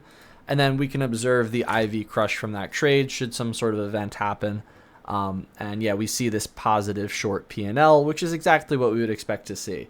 But remember, right? So, you know, the Greeks are nonlinear. These are linear approximations to the change. That's what these partial derivatives are. But as the parameters for the function change, the values of the Greeks change, but not linearly. So that's a very important note to keep in mind. But as you better understand pricing, you'll better understand that idea there. So that is the general gist, and that's the Volatility Crush Trade Analyzer from scratch. Let's go back in and fix these IV values, and we'll be all set. To fix the volatility scaling issue, just to multiply it by 100 to quote it in terms of a percent, all we have to do is go to the process market data function. This is after we fetch the market data, and change the IV var, that string var that's tracking the current IV, and just scale it by 100. And that will fix everything here. We can test it by checking those at the money straddle prices for a 7-day expiration. So I'm going to make it 7 days. Connect, fetch data. Very good. Price that straddle around $600. Observe a vol crush down to 20%, and yeah, we collect that difference. And that is a successfully working Volatility Crush Trade Analyzer from scratch. What is that, roughly 600 lines of code or something like that? All without AI. Would you look at that? And that is going to do it for this video on how to build a Volatility Crush Trade Analyzer in Python with interactive brokers from scratch with no AI. I hope you enjoyed. I hope you learned something. These videos certainly take a lot of effort to create. So, you know, please like, comment if you want to see more videos like this one. Subscribe. Let me know your thoughts. Join our Discord. Check out channel membership if you would like to support this channel. If you want to master your quantitative skills, learn math, probability, statistics, coding, finance, check out quantguild.com. Other than that, thank you so much for watching, and I will see you in the next video.